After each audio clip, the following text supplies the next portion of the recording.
கர்த்தருடைய வார்த்தைக்கு நிறைய கடந்து வந்திருக்கிறோம். ஒரு வசனத்தை நாம் வாசிக்க போகிறோம். வாசித்து கர்த்தருடைய வார்த்தைக்கு நிறைய கடந்து போவோம். ஓசியாவின் புஸ்தகம் 3ஆம் அதிகாரம் 4-5 வசனங்களை வாசிங்கள். ஓசியா 3, 4 and 5.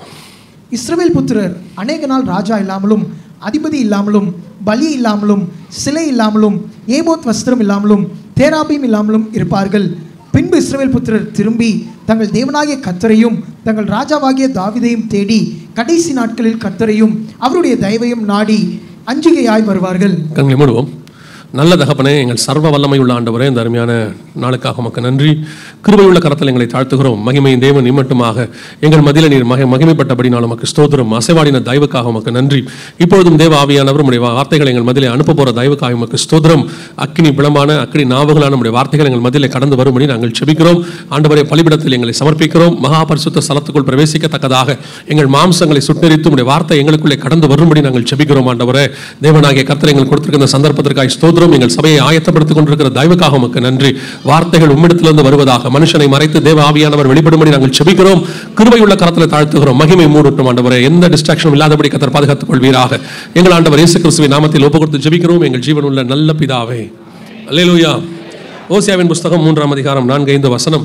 தொடர்ச்சியாக நாம் நேற்றிலிருந்து ஒரு தொடர் வேதபாட வகுப்பாக இதை பார்த்து கொண்டே இருக்கிறோம். நேற்றைய தினத்தில் கூட நாம் இஸ்ரவேல் புத்திரரை குறித்து அவர்கள் மீண்டும் வருவதை குறித்தான தீர்க்க தரிசன ஓமையில் எப்படி நிறைவேறி இருக்கிறது, அதில் நடக்கிற சம்பவங்கள் இனி என்ன நடக்கப் போகிறது என்பது எல்லாவற்றையும் நாம் பார்த்தோம். இன்று காலை வேளையிலே அதற்கு நடுவில் நடக்க வேண்டிய ஒரு மிக முக்கியமான யுத்தம். அந்த யுத்தம் எப்படி நடக்கும், எங்கெங்கே நடக்கும், யார் யாருக்கு நடக்கும், அதனுடைய விளைவுகள் என்ன, எவ்வளவு பேர் பாதிக்கப்படுவார்கள், அதனுடைய முடிவு எப்படி இருக்கும் என்பது எல்லாவற்றையும் இன்று காலை வேளையில் நாம் பார்த்தோம். இப்பொழுது இன்று காலை உள்ள பாடத்தினுடைய தொடர்ச்சியை தான் இப்பொழுதும் பார்க்க போகிறோம். ஓசியாவின் புஸ்தகம் 3ஆம் அதிகாரம் 5வது வசனம் சொல்லுகிறது, இஸ்ரவேல் புத்திரர் திரும்பி தங்கள் ராஜாவாகிய தாவீதையும் கடைசி நாட்களில் கர்த்தரையும் அவருடைய தயவையும் நாடி அஞ்சிக்கையாய் வருவார்கள் அப்படின்னு இருக்கு. பொதுவாக இயேசு கிறிஸ்துவின் வருகையை குறித்து அவருடைய 2ஆம் வருகை, சபை எடுத்துக்கொள்ளப்படுதல், அதாவது ரகசிய வருகை நம்ம சொல்கிறோம். பொதுவாக ஒரு சிலர்லாம் சொல்லுவாங்க, ரகசிய வருகைங்கிற வார்த்தை சபையிலேயே இது வேதத்திலே இல்லைங்க, அப்படி இருக்கும்போது எப்படி நீங்கள் அதை நீங்கள் சொல்கிறீங்க, அது ஏதோ ஒரு குறிப்பிட்ட காலத்தில் வந்ததான ஒரு உபதேசம் அப்படின்னு சொல்லுவாங்க. ரகசிய வருகைக்கான ஆதாரங்கள் பழைய ஏற்பாடு புதிய ஏற்பாடு எல்லாத்திலும் இருக்கிறது. அதுலேயும் ஏன் அதை ரகசிய வருகை அப்படின்னு நம்முடைய பரிசுத்தவான்கள் சொல்லி வச்சாங்க அப்படின்னா, இன்றைக்கி மாதிரி அன்றைக்கி வேதம் கிடைக்கிற காலகட்டம் அல்ல. அது மட்டும் இல்லை, ஆராய்ந்து பார்க்கக்கூடிய அளவுக்கு படிப்பறிவும் குறைவாக இருந்த காலகட்டத்தில் அன்றைக்கு உள்ள பரிசுத்தவான்கள் என்ன பண்ணாங்க, பகிரங்க வருகை சபை எடுத்துக்கொள்ளப்படுதலுக்கும் இருக்கிற வித்தியாசத்தை தெரியப்படுத்தணும். ஸோ அப்போ சபைக்கு அது புரியறதுக்காக அவங்க என்ன பண்ணாங்க, ரகசிய வருகை அப்படின்னு சொல்லி வச்சாங்க. ஸோ அதனால் அது தப்பு கிடையாது, அன்னைக்கு உள்ள ஜனங்களுக்கு புரிவதற்காக அப்படி சொல்லி வச்சாங்க.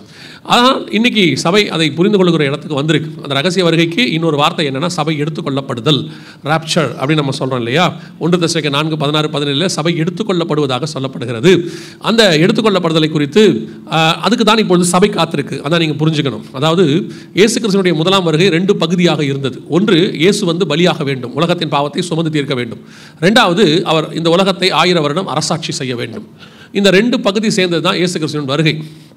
ஆனால் அந்த 1வது வருகையில் இஸ்ரவேல் ஜனங்கள் தவறவிட்ட ஒரு விஷயம் என்னன்னா, அவர் உலகத்தின் பாவத்தை சுமந்து தீர்க்கணும் அப்படிங்கிறத அவங்க விட்டுட்டாங்க.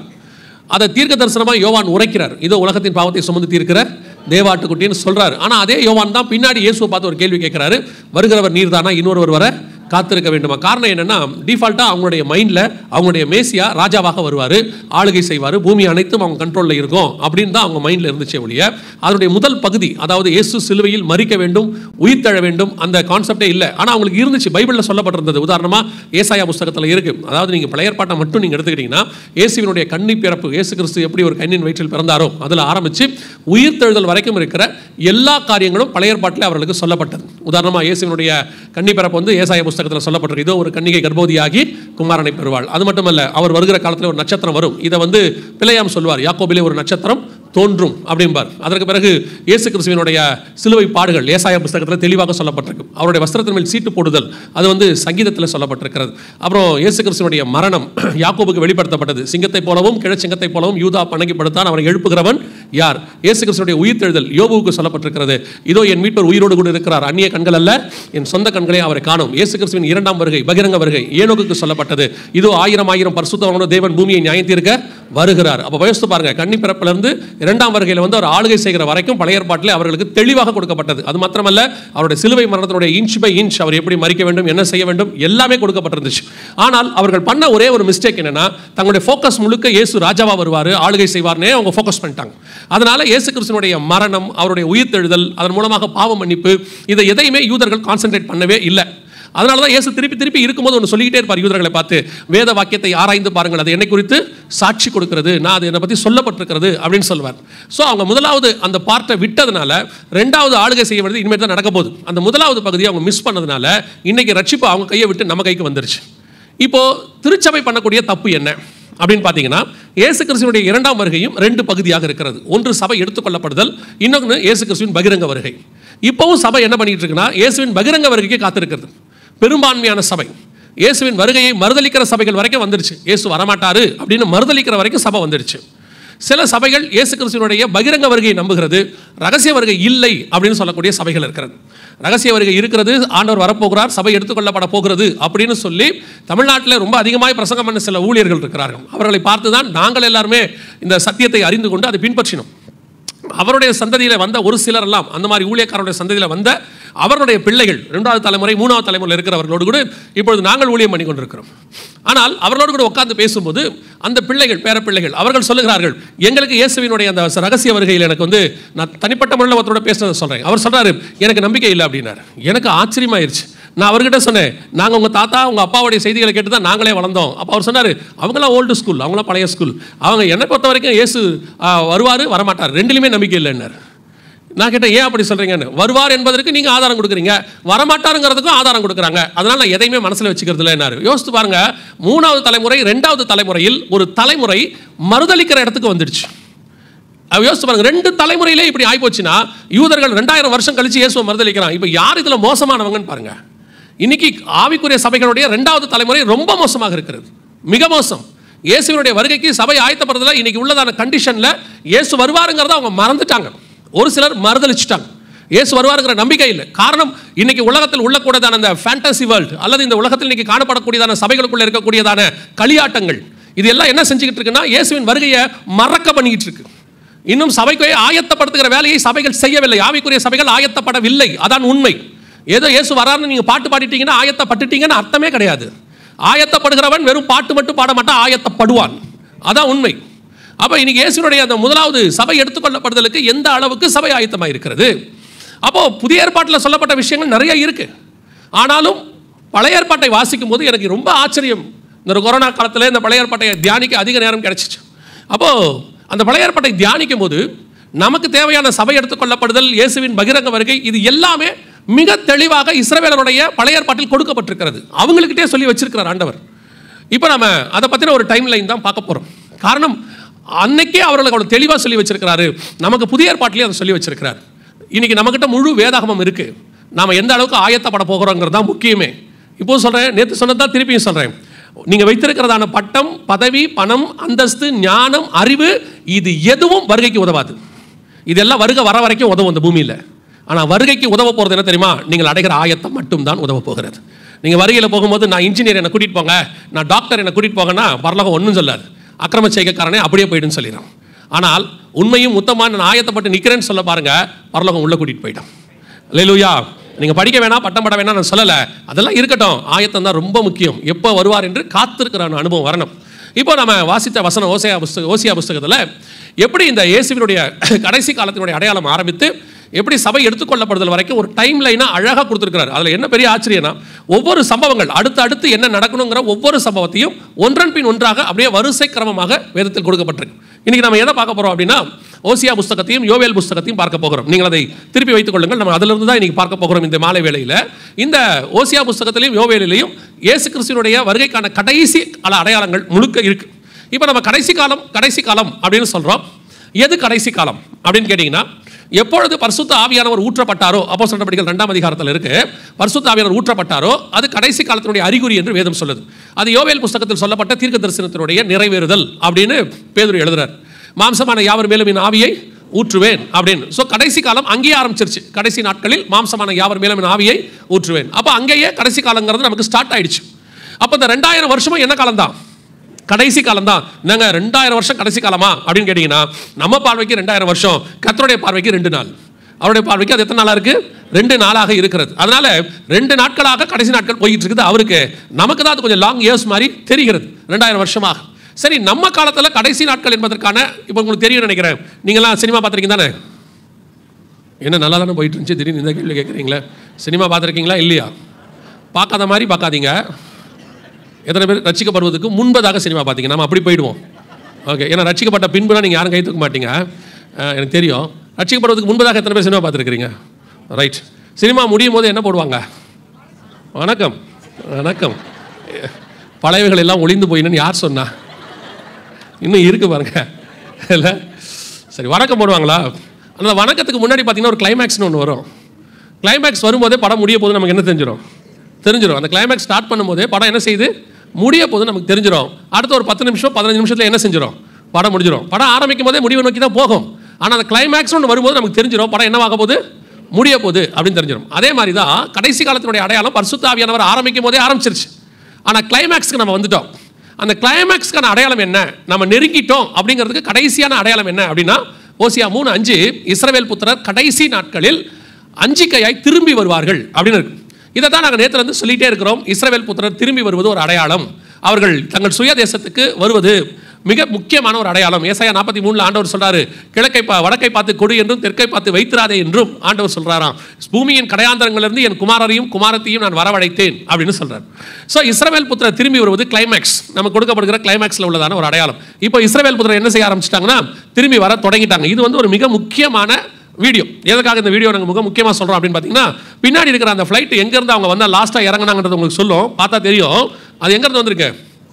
பின்னாடி தெரிஞ்சு பாருங்க, அந்த ஃப்ளைட் எங்கேருந்து வந்திருக்கு, உக்ரைன்லேருந்து வந்துச்சு. அவங்க புறப்பட்டு வந்த அடுத்த சில வாரங்கள் தான் நினைக்கிறேன், அந்த ரஷ்யா உக்ரைன் வார் ஸ்டார்ட் ஆயிடுச்சு. த லாஸ்ட் பேட்ச் இவங்க அழகாக வந்து இறங்கிட்டாங்க. அதற்கு பிறகு அங்கேருந்து வந்தாங்க நிறைய பேர், உலகம் முழுக்க நம்ம நாட்டில் கூட கொஞ்சம் பேர் வந்து சேர்ந்தாங்க. உக்ரைன்லேருந்து படிச்சுட்டு இருந்த பிள்ளைங்களாம் எவ்வளோ கஷ்டப்பட்டு வந்தாங்கன்னு உங்கள் எல்லாருக்கும் தெரியும். இது ஒரு அடையாளமாக உக்ரைன்லேருந்து வந்ததான ஒரு பேட்ச். இது வந்து 1948 இந்த பக்கம் இருக்கக்கூடியது. 1948 2021-22 வரைக்கும் அந்த ஜனங்கள் திரும்பி வந்துகிட்டே இருக்கிறாங்க. ஓசியா 3ஆம் அதிகாரத்தில் உள்ள 5வது வசனம் நம் கண்களுக்கு முன்பாக துல்லியமாய் நிறைவேற ஆரம்பித்து விட்டது. ஸோ அந்த 48 அவங்க வந்த பிறகு இஸ்ரவேல் ஜனங்கள் அந்த இஸ்ரவேல் தேசத்தில் என்னென்ன காரியங்கள் எல்லாம் நடக்கும், அதோடு கூட வருகை எப்போ வரும் அப்படிங்கிறது ஓசியா 3ஆம் அதிகாரத்திலிருந்து அப்படியே பார்த்துக்கிட்டே வருவோம். இப்போ இவங்க வந்த பிறகு அந்த தேசம் எப்படி இருக்கும், அதுக்கு பிறகு என்ன நடக்கும் அப்படிங்கிறத நீங்கள் தெரிஞ்சுக்கணும்னா 9ஆம் அதிகாரம், ஓசியாவின் புஸ்தகம் 9ஆம் அதிகாரம் 4வது வசனத்தை வாசிங்க. அவர்கள் கர்த்தருக்கு திராட்சரசத்தின் பானபலியை வார்ப்பதும் இல்லை, அவருக்கு அங்கீகரிப்பாய் இருப்பதும் இல்லை. அவர்களுடைய பலிகள் அவர்களுக்கு துக்கம் கொண்டாடுகிறவர்களின் அப்பத்தை போல இருக்கும். அதை புசிக்கிற யாவரும் தீட்டுப்படுவார்கள். அவர்களுடைய அப்பம் அவர்களுக்கே ஆகும், அது கர்த்தருடைய ஆலயத்தில் வருவதில்லை. அதாவது இஸ்ரவேல் ஜனங்கள் திரும்பி வந்த பிறகு நடக்கிற சம்பவத்தில் ஒன்று என்னன்னா, அந்த வசனத்தை ஸ்குவீஸ் பண்ணி அப்படியே உங்களுக்கு 2 லைனில் சொல்லணும்னா என்ன சொல்லுதுன்னா, அப்பமும் ரசமும் ஆலயத்துக்குள் வராது என்று வேதம் சொல்லுது. அப்பமும் ரசமும் ஆலயத்துக்குள்ள வராது அப்படின்னு பைபிள் சொல்லுது. ஏன் அப்படின்னு கேட்டால், அந்த 4ஆம் அதிகாரத்திலிருந்து அவர்கள் என்னென்னலாம் செய்வாங்க, கர்த்தரை விட்டு எப்படி தூர போவாங்க அப்படிங்கிறது அங்கே சொல்லப்பட்டிருக்கிறது 9ஆம் அதிகாரம் 4ஆம் வசனம் வரைக்கும். அதனால் கர்த்தர் அவங்களுக்கு கொடுக்கக்கூடியதான ஒரு தண்டனையை தான் அந்த 4வது வசனம் சொல்லுது. இஸ்ரவேலரை பற்றி உங்களுக்கு தெரியும், பழைய ஏற்பாட்டில் நிறைய நீங்கள் வாசித்திருப்பீங்க. குறிப்பாக நியாயாதிபதிகள் புஸ்தகத்தை நீங்கள் வாசித்து பார்த்தீங்கன்னா, அவர்கள் தேவனுக்கு கிட்ட வருவாங்க, ஆண்டவர் அவங்களை கூட்டிகிட்டு வருவார். அப்புறம் அவங்க ஒரு ராஜா கொடுப்பாரு அல்லது ஒரு நியாயாதிபதி கொடுப்பார். ஒழுங்காக இருப்பாங்க கொஞ்ச நாள். அதுக்கு பிறகு அவங்க தேவனை விட்டு தூரம் போக தொடங்குவாங்க, மற்ற இனத்தாரோட கூட இணைந்து சோரம் போக தொடங்குவாங்க. அப்புறம் கர்த்தர் யாரையாவது வந்து எச்சரிப்பார், கேட்க மாட்டாங்க. அப்புறம் யாருக்கிட்டையாவது பிடிச்சி கொடுப்பாரு. ஒரு 10 வருஷம் 20 வருஷம் மோவாபியர், மீதியானியர், அப்புறம் கானானியர், யாருக்கிட்டையாவது கொடுப்பார். அப்புறம் அவங்க அடிக்கிற அடியில் இவங்க கதறுவாங்க. திருப்பி இவங்களை ரிலீஸ் பண்ணுறதுக்கு ஒரு ரட்சகனை எழுப்புவார். எப்தா, அப்புறம் பாராக்கு, கிதியோன், சிம்சோன் இப்படி எழுப்புவார். அப்புறம் ஒரு 20 வருஷம் ஒழுங்காக இருப்பாங்க. திருப்பி தேவனை விட்டு தூரம் போவாங்க. திருப்பி எச்சரிப்பாரு, திருப்பி பிடிச்சி கொடுப்பாரு, திருப்பி கதறுவாங்க, திருப்பி ஒருத்தனை எழுப்புவாரு, திருப்பி ஒழுங்கா இருப்பாங்க. இது ரொட்டீனா நடக்கும். நியாயாதிபதிகளை பார்த்தீங்கன்னா சொல்லிட்டே வருவார், இத்தனை வருஷம் ஒழுங்கா இருந்தாங்க, இத்தனை வருஷம் சோரம் போனாங்க, இவரை எழுப்பின சொல்லிட்டே வருவார். இது இஸ்ரவேல் புத்திரருடைய சுபாவம், அவங்களுடைய யூஷுவல் சுபாவம். இது இஸ்ரவேல் புத்திரருடைய சுபாவம் மட்டும் இல்ல, சபையினுடைய சுபாவமும் இதுதான். சபையும் அப்படித்தான். ஏதோ ஒரு பிரச்சனை வந்த உடனே ஆண்டவர்கிட்ட ஓடி வர்றது, உபவாசம், கதறது, ஜெபிக்கிறது, ஆண்டவரே ஃபேமிலியா வந்துடுறது. கொஞ்சம் நல்லா ஆன உடனே அதுக்கப்புறம் ஆண்டவர் விட்டு ரொம்ப தூரம் போயிடுது. திருப்பி ஆண்டவர் உணர்த்துவார், கேட்கறது இல்லை. திருப்பி எதையாவது ஒரு அடி கொடுப்பாரு, திருப்பி ஓடி வர்றது. எனக்கு ஏன் இப்படியெல்லாம் நடக்குது, என் குடும்பத்தில் மாத்திரம் ஏன் நடக்குது. உடனே அதுக்கப்புறம் பார்த்தீங்கன்னா டயத்துக்கு சர்ச்சுக்கு வருவாங்க, கதறுவாங்க, அப்புறம் இருப்பாங்க, நல்லா இருப்பாங்க. ஆண்டவர் சரி மனம் திரும்பிட்டான் போல, சரி போனா போட்டு திருத்துல ஆண்டவர் ஏதாவது ஆசீர்வாதம் கொடுப்பாரு, திருப்பி தூரம் போயிடுவோம். நீங்கள் யோசிச்சு பாருங்க, இப்போ ஃபர்ஸ்ட் வீக் கம்யூனியன் எடுப்பீங்க இல்லையா? கம்யூனியன் இருக்குது தானே? கம்யூனியன் எடுப்பீங்க. அடுத்த மாதம் ஃபர்ஸ்ட் வீக் கம்யூனியன் எடுக்கிறதுக்குள்ள பர்ஃபெக்டாக எடுக்கிறவங்க எத்தனை பேர்? நம்மளே தான் கேட்குறேன். அடுத்த மாதம் கம்யூனியன் கொடுக்கும்போது கம்யூனியன் வாங்கி அப்படியே வாயில் போட முடியுதா? முடியாது. பாருங்களேன், கையில் வச்சுக்கிட்டு கெஞ்ச வேண்டியிருக்கு. நம்ம என்ன பண்ணுறோங்கிறது பக்கத்தில் இருக்கணும் தெரியக்கூடாது. ஏன்னா வாய் தந்து சொன்னால் அவனுக்கு தெரிஞ்சு போயிடும். ஆண்டவனை இவ்வளோ திருத்தம் பண்ணியிருக்கேன் எனக்கு தெரியும் சொன்னால் அவனுக்கு தெரிஞ்சு போயிடும். அவன் பக்கத்தில் இருக்கவன் அவனை விட்டுருங்க. அவனும் நீங்கள் கண்ணை திறந்து பாருங்க, அவனும். ஏன்னா நம்ம யாருங்கிறது நமக்கு தான் நல்லா தெரியும், ஆண்டவருக்கு நம்மளை விட நல்லா தெரியும். ஒரு மாசமே ஒரு கம்யூனியனை ஒழுங்காக வாங்கி நம்மளால என்ன செய்ய முடியல, வாயில போடவே முடியல. அதனால தான் பரிசுத்தவான்கள் என்ன பண்ணிட்டாங்கன்னா, இந்த கம்யூனியன் அன்னைக்கு நீங்கள் வச்சுக்கிட்டு கதறதை அவங்க பார்க்குறாங்க. என்ன எல்லா பையலுக்கும் கை உதறது, ஏன் இப்படி இருக்கான்? திடீர்னு பார்த்தா கொஞ்சம் பேர், அதாவது அவன் மனம் திரும்புற இடத்துக்கு உச்சத்துக்கு வந்துட்டான். சரி என்ன செய்யலாம்? அப்புறம் பரிசுத்தவான்கள் பார்த்து என்ன பண்ணாங்க, இந்த கம்யூனியனுக்கு முந்தின நாள் காத்திருப்பு கூட்டம்னு வச்சுட்டாங்க, சுத்திகரிப்பு கூட்டம் அப்படின்னு வச்சுட்டாங்க. அங்கே வந்து நீ கதறது ஜெபிக்கிறதெல்லாம் பண்ணிக்க, எல்லாத்தையும் முடிச்சு ஞாயிற்றுக்கிழமை தயவு செஞ்சு ஒழுங்காக வந்து வாங்க அப்படின்னு இந்த பரிசுத்தவான்கள். ஏன் சுத்திகரிப்பு கூட்டம் யோசித்து பாருங்க, மாசத்துக்கு ஒரு தடவை தான். அந்த ஒரு தடவை கம்யூனியன் வாங்கிறதுக்கே சுத்திகரிப்பு தேவைப்படுது பாருங்க. ஏன்னு சொன்னால் நம்மளால ஒரு மாசமே என்ன செய்ய முடியல, கர்த்தருக்குள்ள ஒழுங்காக நிற்க முடியல. சில ஆட்கள்லாம் கம்யூனியன் வாங்குற வரைக்கும் தான் ஒழுங்காக இருப்பான். அதில் ஒரு சிலர்லாம் இருப்பாங்க பாருங்க, கம்யூனியன் வாங்க வரும்போது கர்த்தர் சமாதானமாக இருக்க சொன்னாராம். சண்டை போட்டு என்ன எடுக்க முடியாது, கம்யூனியன் எடுக்க முடியாது. அதனால வரும்போது சம்மந்தமே இல்லாமல் மனைவி கிட்ட சமாதானமாகும். என்னம்மா மதியானம் என்னம்மா சாப்பாடு? அந்த அம்மாக்கு யோசி, நல்லா தானே திட்டிக்கிட்டு இருந்தான், ஏன் திடீர்னு இருந்தாலும் நல்லா பேசுகிறான், என்னவா இருக்கும் அப்படின்னு ரொம்ப நாள் அந்த அம்மாவுக்கு புரியாமல் இருந்துச்சு. அப்புறமா தான் புரிஞ்சு, ஓ இன்னைக்கு கம்யூனியன் போல பாவி மனம் திரும்புகிறான் அப்படின்னு. மனம் திரும்பிடுவார், கம்யூனியன் எடுத்துருவார். திருப்பி போகும்போது அதே சிங்கம் திருப்பி எட்டி பார்க்கும். போகும்போது திருப்பி அடுத்த மாதம் முதல் வாரம் தான் திருப்பி கேட்பாரு, என்னம்மா நல்லா இருக்கியா? அந்த அம்மா, நீ போய் வண்டி எடுத்துட்டு முதல்ல நீ சும்மா மாதத்துக்கு ஒரு நாள் மனம் திரும்புற நீ பாட்டு. நம்மளால ஒரு மாதமே என்ன செய்ய முடியல, ஒழுக்கமாக இருக்க முடியல, நம்மளால இருக்க முடியல பாருங்க. இஸ்ரவேல் புத்திரர் பரவாயில்ல, ஒரு 5 வருஷம் 10 வருஷம் ஒழுங்காக இருந்திருக்கான். அப்புறமா தான் சோரம் போறான். ஆண்டவர் பார்க்குறாரு, இது இப்படி நடந்துகிட்டே இருக்குது, ஒவ்வொரு நாளும் நடக்குது. அப்புறம் ஒரு நாள் ஆண்டவர் சொல்றாரு 9ஆம் அதிகாரம் 4ஆம் வசனத்தில், இஸ்ரவேல் ஜனங்களை நோக்கி, அவருடைய அப்பம் அவர்களுக்கே ஆகும், திராட்சரசத்தின் பானபலியை ஆலயத்தில் வார்ப்பதில்லை. அவருடைய அர்த்தம் என்ன அப்படின்னு கேட்டீங்கன்னா, சர்ச்சுக்குள்ள அப்பமும் ரசமும் வராது, கம்யூனியன் வராதுங்கிறார். அங்க இருக்கு பார்த்தீங்களா, அப்படிதானே இருக்குது வசனம். இஸ்ரவேல் புத்திரர் திரும்பி வந்த பிறகு, அதான் ரொம்ப முக்கியம். 1948 அவங்க திரும்பி வந்த பிறகு அப்பமும் ரசமும் கம்யூனியன் சபைக்குள்ள வராத காலம் இது. 1948 இருந்து சர்ச்சுக்குள்ள கம்யூனியன் நடக்காத காலம் இது. ஒரே காலகட்டம் கொரோனா காலகட்டம் தான் இல்லையா? கொரோனா காலத்தில் சபைக்குள்ள என்ன வரல, கம்யூனியனே வரல, அப்பமும் ரசமும் வரல. ஏன் வரல? கொரோனான்னு சொன்னீங்கன்னா சபை கொரோனா கிட்ட தோத்துருச்சுன்னு அர்த்தம். சபை கொரோனா கிட்ட தோத்துருச்சுன்னு அர்த்தம். ஏன்னா ஆண்டவர் தெளிவாக சொல்லியிருக்கிறாரு, சபையை பாதாளத்தின் வாசல்கள் என்ன செய்யாது, மேற்கொள்ளாதுன்னு இருக்க. அப்ப சபை மேற்கொண்டு ஒரு கம்யூனியனே எடுக்க விடாம ஒரு கொரோனா சபையை மேற்கொண்டுருச்சுன்னு சொன்னா வசனம் பொய்யா போயிடுச்சுன்னு அர்த்தம். ஏன் திடீர்னு கம்யூனியன் நிறுத்தினார்? இன்னும் ஒரு படி எடுத்துக்கோங்க, மேலே போய். கம்யூனியன் என்பது ஒரு உடன்படிக்கை, தேவன் நம்மோடு கூட உடன்படிக்கை, நினைவு கூறும்படி செய்யுங்கள் என்றார். அப்ப நினைவு கூறுனா 2 பேரும். இப்ப இந்த கம்யூனியனை உடன்படிக்கையை கர்த்தர் கொஞ்ச காலம் நிறுத்தி வைக்கிறார்னா என்ன அர்த்தம்? எடுக்க விடாம தடுக்கிறார் அப்படின்னா என்ன அர்த்தம்? அப்போ உடன்படிக்கை பண்ணவங்களுக்குள்ள என்ன ஆயிடுச்சு, ஏதோ ஒரு பிரச்சனைன்னு அர்த்தம். இப்போ பாருங்க, சபை உருவானதுலேருந்து நம்ம காலகட்டத்தை நான் சொல்கிறேன், 1948 இருந்து கம்யூனியன் எடுக்க முடியாத காலம்னு ஒன்று வரவே இல்லை. எப்படியாவது எடுத்துருவாங்க. ரிச்சர்ட் உம்ரான் ஐயாவுடைய புக்கெல்லாம் படிச்சு பாருங்க, படும் வேதனையில் பரம வெற்றி, நீங்கள் படிச்சிருப்பீங்க நிறைய பேர். அதில் போய் பாருங்க, ஜெயிலில் அவர் கம்யூனியன் எடுப்பார். ஜெயிலில் கொடுக்குற சாப்பாடை வச்சு அங்கே இருக்கிற விசுவாசிகளோட சேர்ந்து என்ன செய்வார், கம்யூனியன் எடுப்பார். மிஷினரிகள் பார்த்தீங்கன்னா காட்டுக்குள்ள கம்யூனியன் எடுப்பாங்க. எப்படியாவது அந்த கம்யூனியன் கூட அவங்க என்ன செஞ்சிடறாங்க, தங்களை ஈடுபடுத்திக்கிற காரணம் என்னன்னா, கர்த்தரோடு பண்ணக்கூடியதான உடன்படிக்கை. 6 மாசம் சபைக்குள்ள அப்பமும் ரசமும் வரல நம்ம காலத்தில் நடந்துச்சு. ஏன் அப்படி நடந்துச்சு அப்படின்னு கேட்டா, இப்போ நீங்க சொல்லாதீங்க அது கொரோனா, எல்லாமே மூடிடுச்சு. இப்பவும் சொல்றேன், நேற்று சொன்னதை நான் திருப்பி சொல்றேன், எல்லாம் மூடும், சபை மூடாது. நான் திருப்பி சொல்றேன், கட்டடத்தை எல்லாம் நம்மை, சபை மூடவே மூடாது. அப்படி சபை மூடிடுச்சுன்னா கொரோனா ஜெயிச்சிருச்சுன்னு அர்த்தம். ஒரு காலம் அந்த கம்யூனிஸ்ட் காலத்தில், ஃபேசிசம் காலத்தில், அதை விட்டுருங்க, சில வருஷங்களுக்கு ஒரு 5 வருஷத்துக்கு முன்பாக வரைக்கும் மத்திய கிழக்கு நாடுகள், அரபு நாடுகளில் சபை அண்டர் கிரவுண்டில் தான் நடந்துச்சு. அந்த அண்டர் கிரவுண்டில் உயிரை பணைய வச்சு கம்யூனியன் எடுத்துக்கிட்டு இருந்தாங்க. அப்போ கூட கம்யூனியன் நிற்கல. ஏன் இப்போ நின்றுச்சு அப்படின்னு கேட்டிங்கன்னா, சபைகளுக்குள்ளே காணப்பட்ட கர்த்தருக்கு பிரியமில்லாத காரியங்கள் மட்டுமே. அதனால தான் கர்த்தர் என்ன செஞ்சிட்டார், சபைக்குள்ள கம்யூனியனை கொஞ்ச நாள் நிறுத்தி வச்சார், அப்படியே ஸ்டாப் பண்ணி வச்சார். நீங்கள் ஸ்பிரிச்சுவலாக தான் எல்லாத்தையும் பார்க்கணும். இப்போ நான் ஒரு உதாரணம் சொல்கிறேன். தாவீது காலத்தில் தேசத்தில் பஞ்சம் வருகிறது. பஞ்சம் வந்த உடனே நீங்களும் தான் நானும் தான் என்ன செய்வோம், நார்மலாக ஒரு தேசத்தில் பஞ்சம் வருது, என்ன பண்ணுவாங்க, அந்த பஞ்சத்தில் ஜனங்களுக்கு என்ன செய்யலாம், ஆகாரம் கிடைக்கிறதுக்கு என்ன செய்யலாம், அந்த பஞ்சத்தை நீக்கிறதுக்கு. இப்போ ஆகாப் என்ன செய்யறாரு, எங்கேயாவது புல்லு கிடைக்குமான்னு போய் பாருங்க, குதிரைகளுக்கு புல்லு கிடைக்கல, 4 பக்கமும் ஆள் அனுப்புறாரு. இதான் நார்மல் ராஜாவுடைய சுபாவம். ஆனால் அந்த பஞ்சம் ஏன் வந்தது என்று ஸ்பிரிச்சுவலா யோசிக்கிறான் தாவீது. அவன் என்ன பண்றான், ஆண்டவரே என் தேசத்தில் பஞ்சம் வராது, ஏன்னா என் தேசத்தை ஆளுகை செய்கிறது நீங்க. அப்புறம் எப்படி என் தேசத்துக்குள்ள பஞ்சம் வந்துச்சு? அவன் போய் கேட்குறான் ஆண்டவர்கிட்ட. அப்போ கர்த்தர் சொல்றாரு, இந்த பஞ்சத்துக்கு காரணம் சவுல் காலத்தில் சிந்தப்பட்ட ரத்தப்பழி, அதனால இது வந்திருக்கு. அந்த ரத்தப்பழியை நீ கொஞ்சம் பேர்கிட்ட விட்டு சரி பண்ணிடு, இந்த பஞ்சம் சரியாயிடும்னாரு. தாவீது அவங்கள கூப்பிட்டு தேவையான காரியத்தை செய்கிறான், பஞ்சம் தீர்ந்து போயிடுச்சு. அப்ப எந்த ஒரு உலகத்தில் நடக்கிற சம்பவத்தையும் உலகம் பார்க்கிற மாதிரி தான் சபையும் பார்க்கும்னா, சபைக்கும் உலகத்துக்கும் என்ன கிடையாது, வித்தியாசமே கிடையாது. அவைகளுக்கு பின்னாடி இருக்கிற ஸ்பிரிச்சுவாலிட்டியை பார்க்கணும். அதுதான் சபைக்கான வேலை. உலகமே ஸ்தம்பிக்கிற ஒரு கொள்ளை நோய் இந்த தலைமுறையில் வந்துச்சு. நீங்க உலகம் பார்க்குற மாதிரியே பார்த்துருந்தீங்கன்னா உலகத்துக்கு உங்களுக்கு என்ன இல்லை, ஒரு வித்தியாசம் கிடையாது.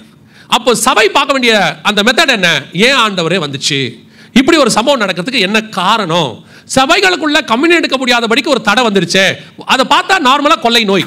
ஆனால் இதுக்கு பின்னாடி இருக்கிற ஸ்பிரிச்சுவாலிட்டி என்ன அப்படின்னு யோசிச்சு பார்த்தீங்கன்னா, ஆண்டவர் உங்களுக்கான காரணத்தை சொல்லுவார், அதை தீர்க்கிறதுக்கான ரெமிடியும் சொல்லுவார். இந்த சம்பவம் வந்ததுக்கு ஏன் இப்படி ஒரு கொரோனா வந்துச்சு, ஏன் இப்படி ஒரு காரியம் நடந்துச்சு? உலகத்தில் அது வைரஸ், எந்த மாற்று கருத்தும் இல்லை.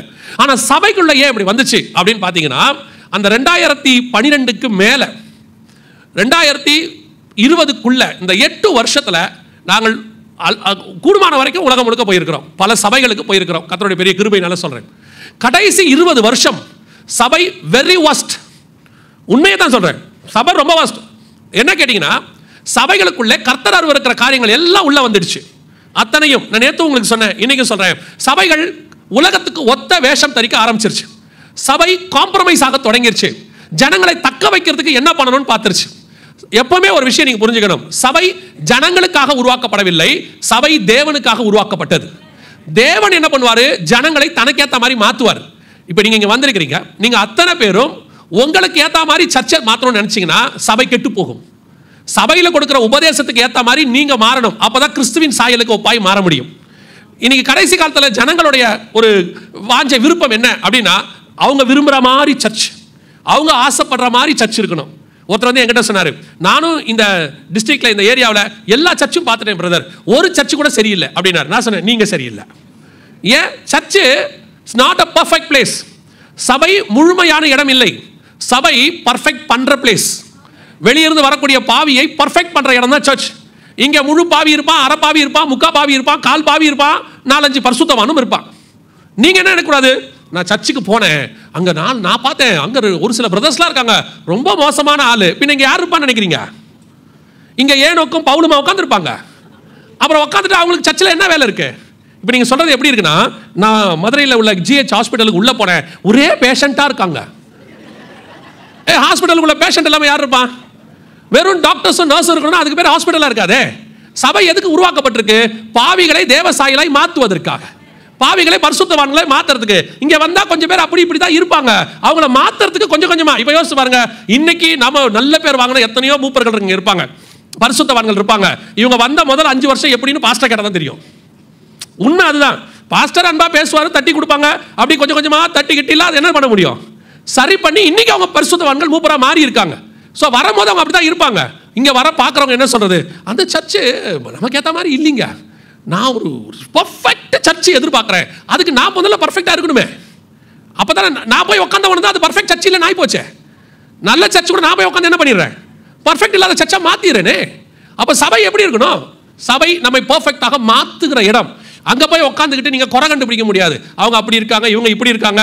நீங்கள் சொல்லி பாருங்க, என் பையனை அந்த ஸ்கூலுக்கு அனுப்பிச்சேன், பாருங்க அங்கே 2-3 பசங்க ஃபெயில் ஆயிட்டாங்க. என்ன ஸ்கூல் இப்படி இருக்கு? உங்க பசங்களை நீங்க அனுப்புனது அவன் ஃபெயில் ஆனதை பார்க்கறதுக்கு இல்லை, உங்க பையன் பாஸ் ஆகிறதுக்கு. இன்னைக்கு சபையினுடைய பிரச்சனை இதான். இன்னைக்கு சபை முழுக்க முழுக்க உட்காந்துக்கிட்டு மற்ற காரியங்களை பார்க்கறதுடைய விளைவு என்ன ஆயிருச்சு, சபை ஆவிக்குரிய வாழ்க்கையில் வளருவதற்கு பதிலாக சபை குறை காணுகிற இடமா மாறிடுச்சு. கொஞ்சம் கொஞ்சமா சபை நமக்கு ஏற்ற மாதிரி இருக்கணும். நான் எப்பவும் சொல்லுவேன், எந்த ஒரு விசுவாசி எனக்கு ஏற்ற மாதிரி சபை இருக்கணும்னு நினைக்குதோ விசுவாசி மாறாது, வளராது. எந்த ஒரு ஊழியக்காரன் விசுவாசிக்கு ஏற்ற மாதிரி சபையை மாற்றணும்னு நினைக்கிறானோ அந்த சபையும் உருப்படாது. விசுவாசி கர்த்தருக்கு ஏற்ற மாதிரி மாறணும், சபை கர்த்தருக்கு ஏற்ற மாதிரி நடக்கணும். ஏன்னா இது சபை கர்த்தருடைய மனவாட்டி, அதை மாற்றுகிற அதிகாரம் யார் கையிலும் இல்லை, அந்த அதிகாரம் மணவாளன் கையில் தான் இருக்கு. நிறைய பேர் அப்படிதான் நினைக்கிறாங்க, நமக்கு ஏற்ற மாதிரி. கொஞ்சம் ஊழியக்காரங்க எப்படி ஆயிட்டாங்க, அவங்களுக்கு ஏற்ற மாதிரி, வர்றவங்களுக்கு ஏற்ற மாதிரி. அந்த இப்போ ஒரு புது கலாச்சாரம் வந்திருக்குது, யூத்ஸ் மீட்டிங் அப்படின்னு சொன்ன உடனே சர்ச்சில் டான்ஸை போட்டுறணும். டான்ஸ் போட்டால் அதுக்கு பேர் என்னது, யூத் மீட். எவன் சொன்னா, யார் சொன்னா? இல்லைங்க, யூத் அதை விரும்புறாங்க, அவன் வேற கூட விரும்புவான், அதெல்லாம் செய்வீங்களா? அவன் வேற கொஞ்சம் எல்லாம் விரும்புவான். செய்ய முடியுமா சர்ச்சுக்குள்ள? யூத்னா உடனே கலர் கலர் லைட்டை போட்டு புகையை போட்டு அப்படியே பலன்னு போட்டு அதுக்கு நடுவில் வந்து 10 யூத் ஹூன்னு வெளியே வரணும். கேட்டா யூத் மீட்னா அப்படித்தாங்க இருக்கும். எவன் சொன்னான்? அப்புறம் யூத் எப்படி தக்க வைக்கிறது சர்ச்சில்? அன்னைக்கு ஒரு ஊழியக்காரர் சொல்றாரு, யூத்தை தக்க வைக்கிறதுக்கு நாங்கள் இதெல்லாம் செய்கிறோம், இந்த மண்ணாங்கட்டி வேலையெல்லாம் நீங்க செய்யவே வேண்டாம். யூத்தை தக்க வைக்கணும், ஒன்னே ஒன்று தான் செய்யணும். வசனம் தெளிவா சொல்லுது, வாலிபன் எதனால் தன் வழியை சுத்தம் பண்ணுவான்? கர்த்தருடைய வசனத்தின்படி தன்னை காத்துக் கொள்ளுகிறதுனால் மட்டுமே. வேற எதில் நிக்க வச்சாலும் ஓடி போயிடுவான். வசனத்தில் நிக்க வைங்க.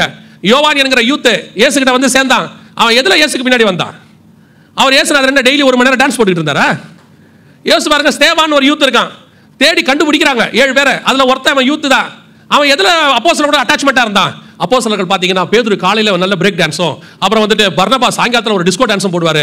அதனால தான் நான் இவங்களோட இருக்கிறேன்னு சொன்னானா? டான்ஸுக்குலாம் நிக்க மாட்டான். நீங்க யூத்தை சாட்டிஸ்ஃபை சரீரத்தில் பண்ணாதீங்க, உணர்ச்சியில பண்ணாதீங்க, உணர்வுக்குள்ள கொண்டு வாங்க.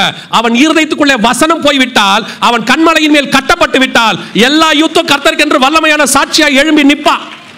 நீங்க எதை விரும்புறீங்க தெரியுமா? யூத்து கிட்ட அவனை என்ன பண்ணலாம்? ஒரு பாஸ்டர் சூப்பரா பண்ணியிருந்தார், நல்லா இருந்துச்சு. முதல்ல ஃபர்ஸ்ட் வர யூத்துக்கு 10 டிஷர்ட்னாரு, போடுறா போடு. ஆடி ஆஃபர்லாம் வரும் இனிமேல் சர்ச்சுக்குள்ள. எதுக்கு இதெல்லாம்? எங்க சர்ச்செல்லாம் எங்க பாஸ்டர்லாம் இப்படிலாம் பேசவே மாட்டார். நாங்களாம் அதெல்லாம் எதிர்பார்த்து வந்ததே இல்லை. நாங்கள் எதிர்பார்த்து வந்தது வசனத்தை மட்டும், கர்த்தருடைய பிரசன்னத்தை மட்டும். அதுக்குள்ள நிக்க வச்சாங்க. 15 வருஷம் 14 வருஷம் அப்படிப்பட்ட ஊழியக்காரர்கிட்ட படித்தோம், வேற ஒண்ணுமே செய்யல. அவரு இப்போ சமீபத்தில் ஒரு வாலிப பிள்ளை ஒரு சர்ச்சை விட்டு போயிருச்சு. போன பிறகு அந்த அது எங்கள் ஏரியாவில் இருக்க வாலிப பிள்ளை. அப்போது பாஸ்டர் கூப்பிட்டு சொன்னார், உங்கள் ஏரியாவில் இருக்க அந்த வாலிப பிள்ளை இப்போ வரவே மாட்டேங்குது சர்ச்சுக்கு, அந்த பிள்ளையை கூப்பிட்டு கேளுங்க ஏன் வரமாட்டேங்குதுன்னு சொன்னார். அப்போ அந்த பிள்ளையை கூப்பிட்டு கேட்டேன், ஏன் சர்ச்சுக்கே போகிறது இல்லையாமே என்னான்னு கேட்டேன். அப்போ அந்த பிள்ளை சொல்லிச்சு, இல்லைண்ணே இந்த பாஸ்டரு மைக்கை பிடிச்சி நின்று பாடிக்கிட்டே இருக்காரு, பேசிக்கிட்டே இருக்காரு, கொஞ்சம் ஆக்டிவாலே இருந்துச்சு. பாஸ்டர் எப்படி இல்லை? ஆக்டிவாக இல்லை அப்படின்னு. சார் நான் கேட்டேன், இப்போ போயிருக்க பாஸ்டர் எப்படிமா இருக்காருன்னு. அவர் இந்த ஸ்டேஜில் இப்படி ஓடுறாரு, அப்படி ஓடுறாரு, குதிக்கிறாரு, பார்க்கவே உற்சாகமாக இருக்கு அப்படின்னு. நான் அதுக்கு ஒன்று சொன்னேன், அது இங்கே சொல்ல முடியாது. எங்கள் பாஸ்டர்லாம் அசையவே மாட்டார், இப்படி தான் நிற்பார், இப்படி தான் பார்ப்பார். இதுக்கு முன்னாடி உள்ள பரிசுத்தவான்களும் அப்படித்தான். நல்லா தெரிஞ்சுக்கொள்ளுங்க. இப்போ என்ன சொல்கிறாங்க எல்லாரும், ஒன்று காலகட்டம் மாறிடுச்சு, வி ஆர் இந்த மாடர்ன் ஏஜ். இந்த மாடர்ன் ஏஜில் நம்ம என்ன செய்யணும்?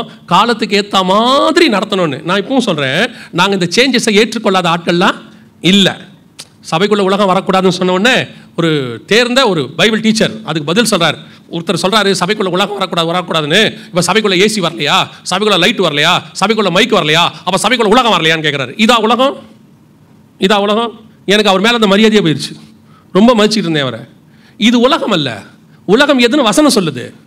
யோவான்ல எழுதும் 1 யோவான்ல எழுதும் சொல்றாரு, கண்களின் இச்சை, ஜீவனத்தின் பெருமை, மாம்சத்தின் இச்சை, இவைகள் எல்லாம் உலகத்தில் உண்டானவைகள். அதுதான் உள்ள வரக்கூடாதுன்னு சொல்றோம். இப்போ பாருங்க, நம்ம கம்ப்யூட்டர் வேணாங்கிறோமா, வைஃபை வேணாங்கிறோமா, லைவ் வேணாங்கிறோமா? இல்லை சொல்லல. இப்போ யோசிச்சு பாருங்க, இயேசு காலத்தில், அதாவது மோசே காலத்தில் நியாயப்பிரமாணத்தை எழுதுனாங்க. எதில் எழுதுனாங்க? கற்பலகைகளை எழுதுனாங்க. அதற்கு பிறகு நியாயப்பிரமாணம் தோல் சுருளில் எழுதப்பட்டது. இப்போ நம்ம காலத்தில் வசனம் பேப்பரில் எழுதப்பட்டது, நம்ம ஜென்ரேஷனில். இப்போ வசனம் காற்றுல எழுதப்படுது. எல்லாமே டிஜிட்டல் தானே, எல்லாமே கிளவுட்ல வச்சிருக்கீங்களே. கல்லில் எழுதப்பட்ட காலம் இருந்துச்சு, தோல் சுருளில் எழுதப்பட்ட காலம் இருந்துச்சு, பேப்பரில் எழுதுகிற காலம் இருந்தது, காற்றுல எழுதுகிற காலம் இருக்கிறது. இந்த எழுதுகிற மோடு மாறும், வசனம் என்னைக்கும் மாறவே மாறாது. மோசே காலத்தில் இன்னை வரைக்கும் வசனம் அதுதான். நீங்க மோட மாத்துங்க, வசனத்தை மாத்தாதீங்க. இன்னைக்கு மோட மாத்துறதுக்கு பதிலாக வசனத்தை மாத்திக்கிட்டான். ஸ்பிரிச்சுவாலிட்டி மாற்றக்கூடாது, நீங்க டெக்னாலஜியை மாத்திக்கோங்க.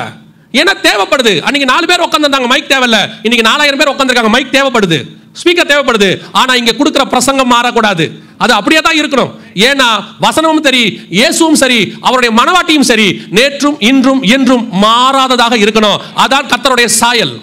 இன்னைக்கு உங்களுக்கு ஏற்ற மாதிரி சர்ச் மாறணும், சர்ச்சு உங்களுக்கு ஏற்ற மாதிரி மாறுது, ஆளுக்கு ஏற்ற மாதிரி ப்ரோக்ராம்ஸ் மாறுது, ஆட்டம் மாறுது, கொண்டாட்டம் மாறுது, எல்லாம் மாற மாற. ஏன்னா உங்களை தக்க வைக்கணுன்றதுக்காக விசுவாசிகளுக்கு சொல்றேன், church is not the place of entertainment, church is the place of transformation.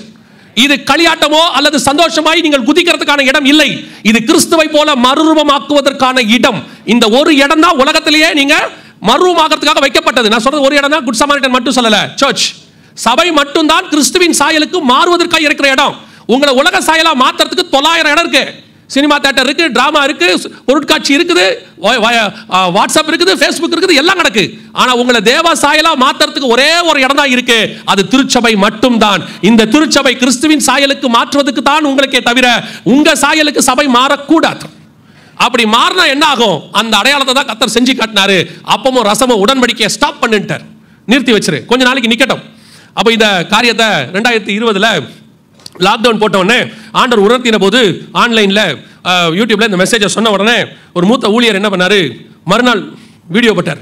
அந்த வீடியோல சொல்றாரு, அவர் சொல்றபடியெல்லாம் நடக்காது.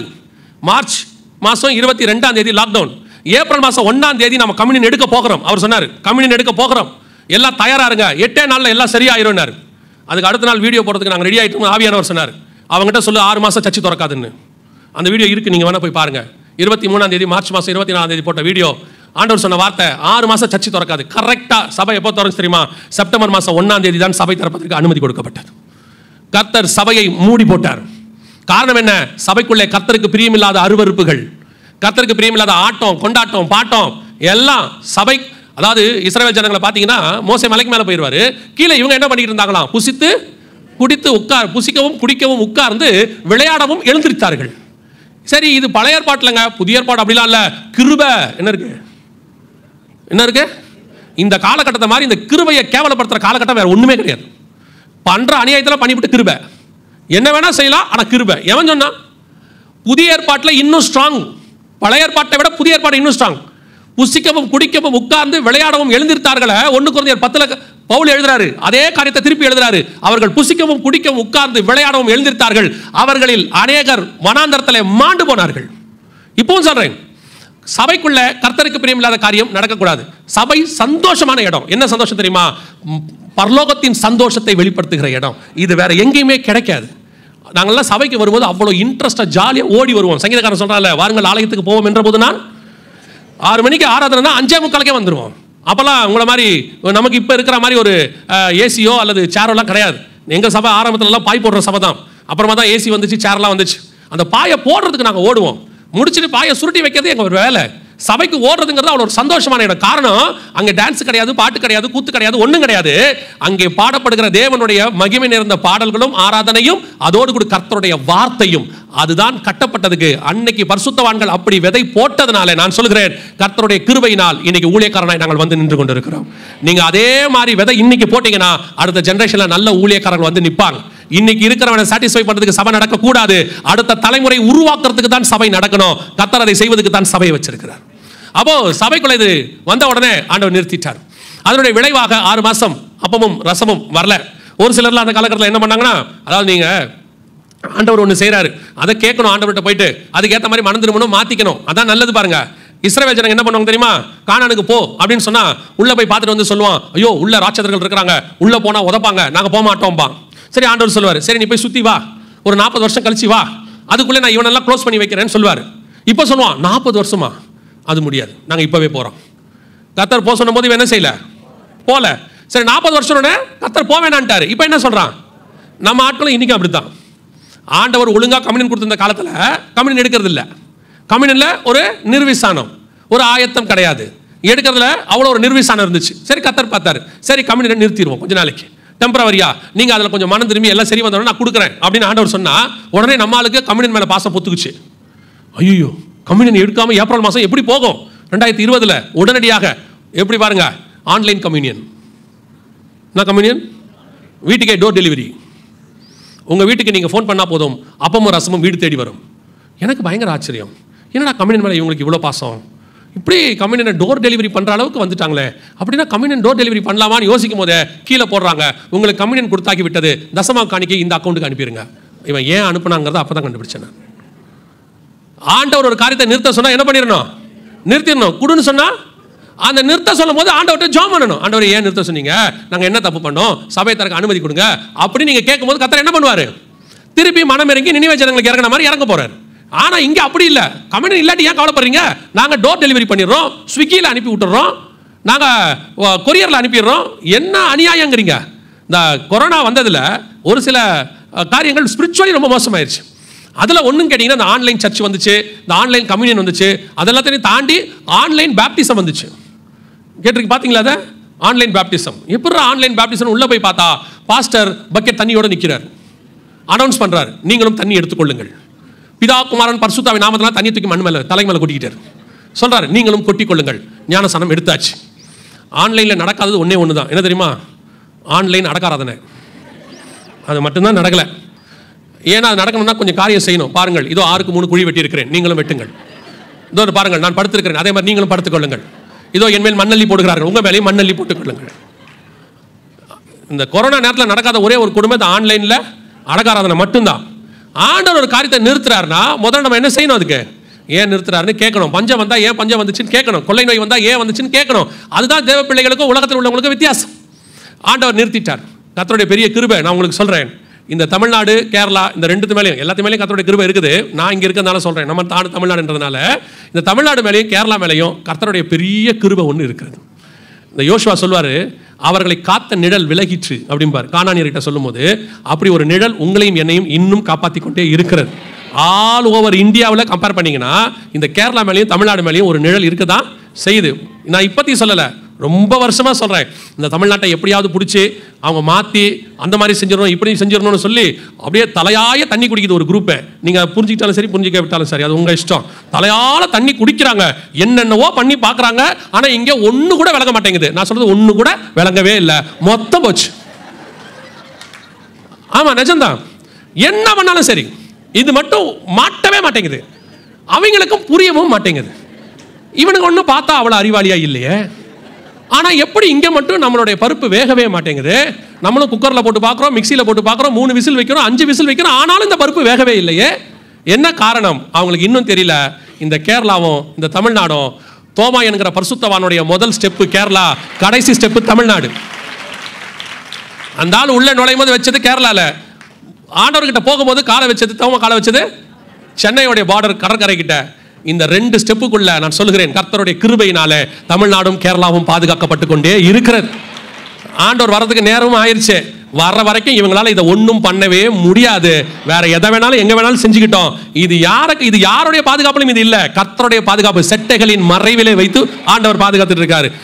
யாரோ என்னென்னவோ தண்ணி குடிச்சு பார்த்தாச்சு. இந்த 2 மாத்திரம் கர்த்தர் கிருபையில் இருக்குது. எதுக்காக இதை உங்களுக்கு சொன்னேன் தெரியுமா? உங்களுக்கு நான் சொல்றது உண்மை. நீங்க ரிசர்ச் பண்ணி பாருங்க. இந்தியாவிலேயே கொரோனாவுக்கு அப்புறம் முதலாக சபை திறப்பதற்கு அனுமதி கொடுக்கப்பட்ட மாநிலம் தமிழ்நாடு மட்டும்தான். ஃபர்ஸ்ட் தமிழ்நாடு. செப்டம்பர் மாசமே சொல்லியாச்சு சபை திறக்கலாம் அப்படின்னு சொல்லிட்டாங்க. அதுக்கப்புறம் கொஞ்சம் கொஞ்சமாக சபை திறந்துச்சு. பல நாடுகளிலே சபை 2021 தான் திறந்துச்சு. சில நாடுகளில் 2022, சில நாடுகளில் 2023 யூஎன்ல அந்த கொரோனா எமர்ஜென்சி ரிலீஃப் பண்ண பிறகுதான் அவங்க திறந்தாங்க. அந்த அளவுக்கு சபைகள் திறக்கிறதுக்கு காலதாமதமாச்சு. சில நாடுகள்லேருந்து ஃபோன் பண்ணும்போது சொல்லுவாங்க, என்ன அங்கே சர்ச்சு திறந்துட்டாங்களாமே? ஆமாம், எங்களுக்கு திறந்துட்டாங்க, இங்கே இன்னும் அனுமதி கிடைக்கல. சில வருஷங்களாக கிடைக்காம இருந்துச்சு.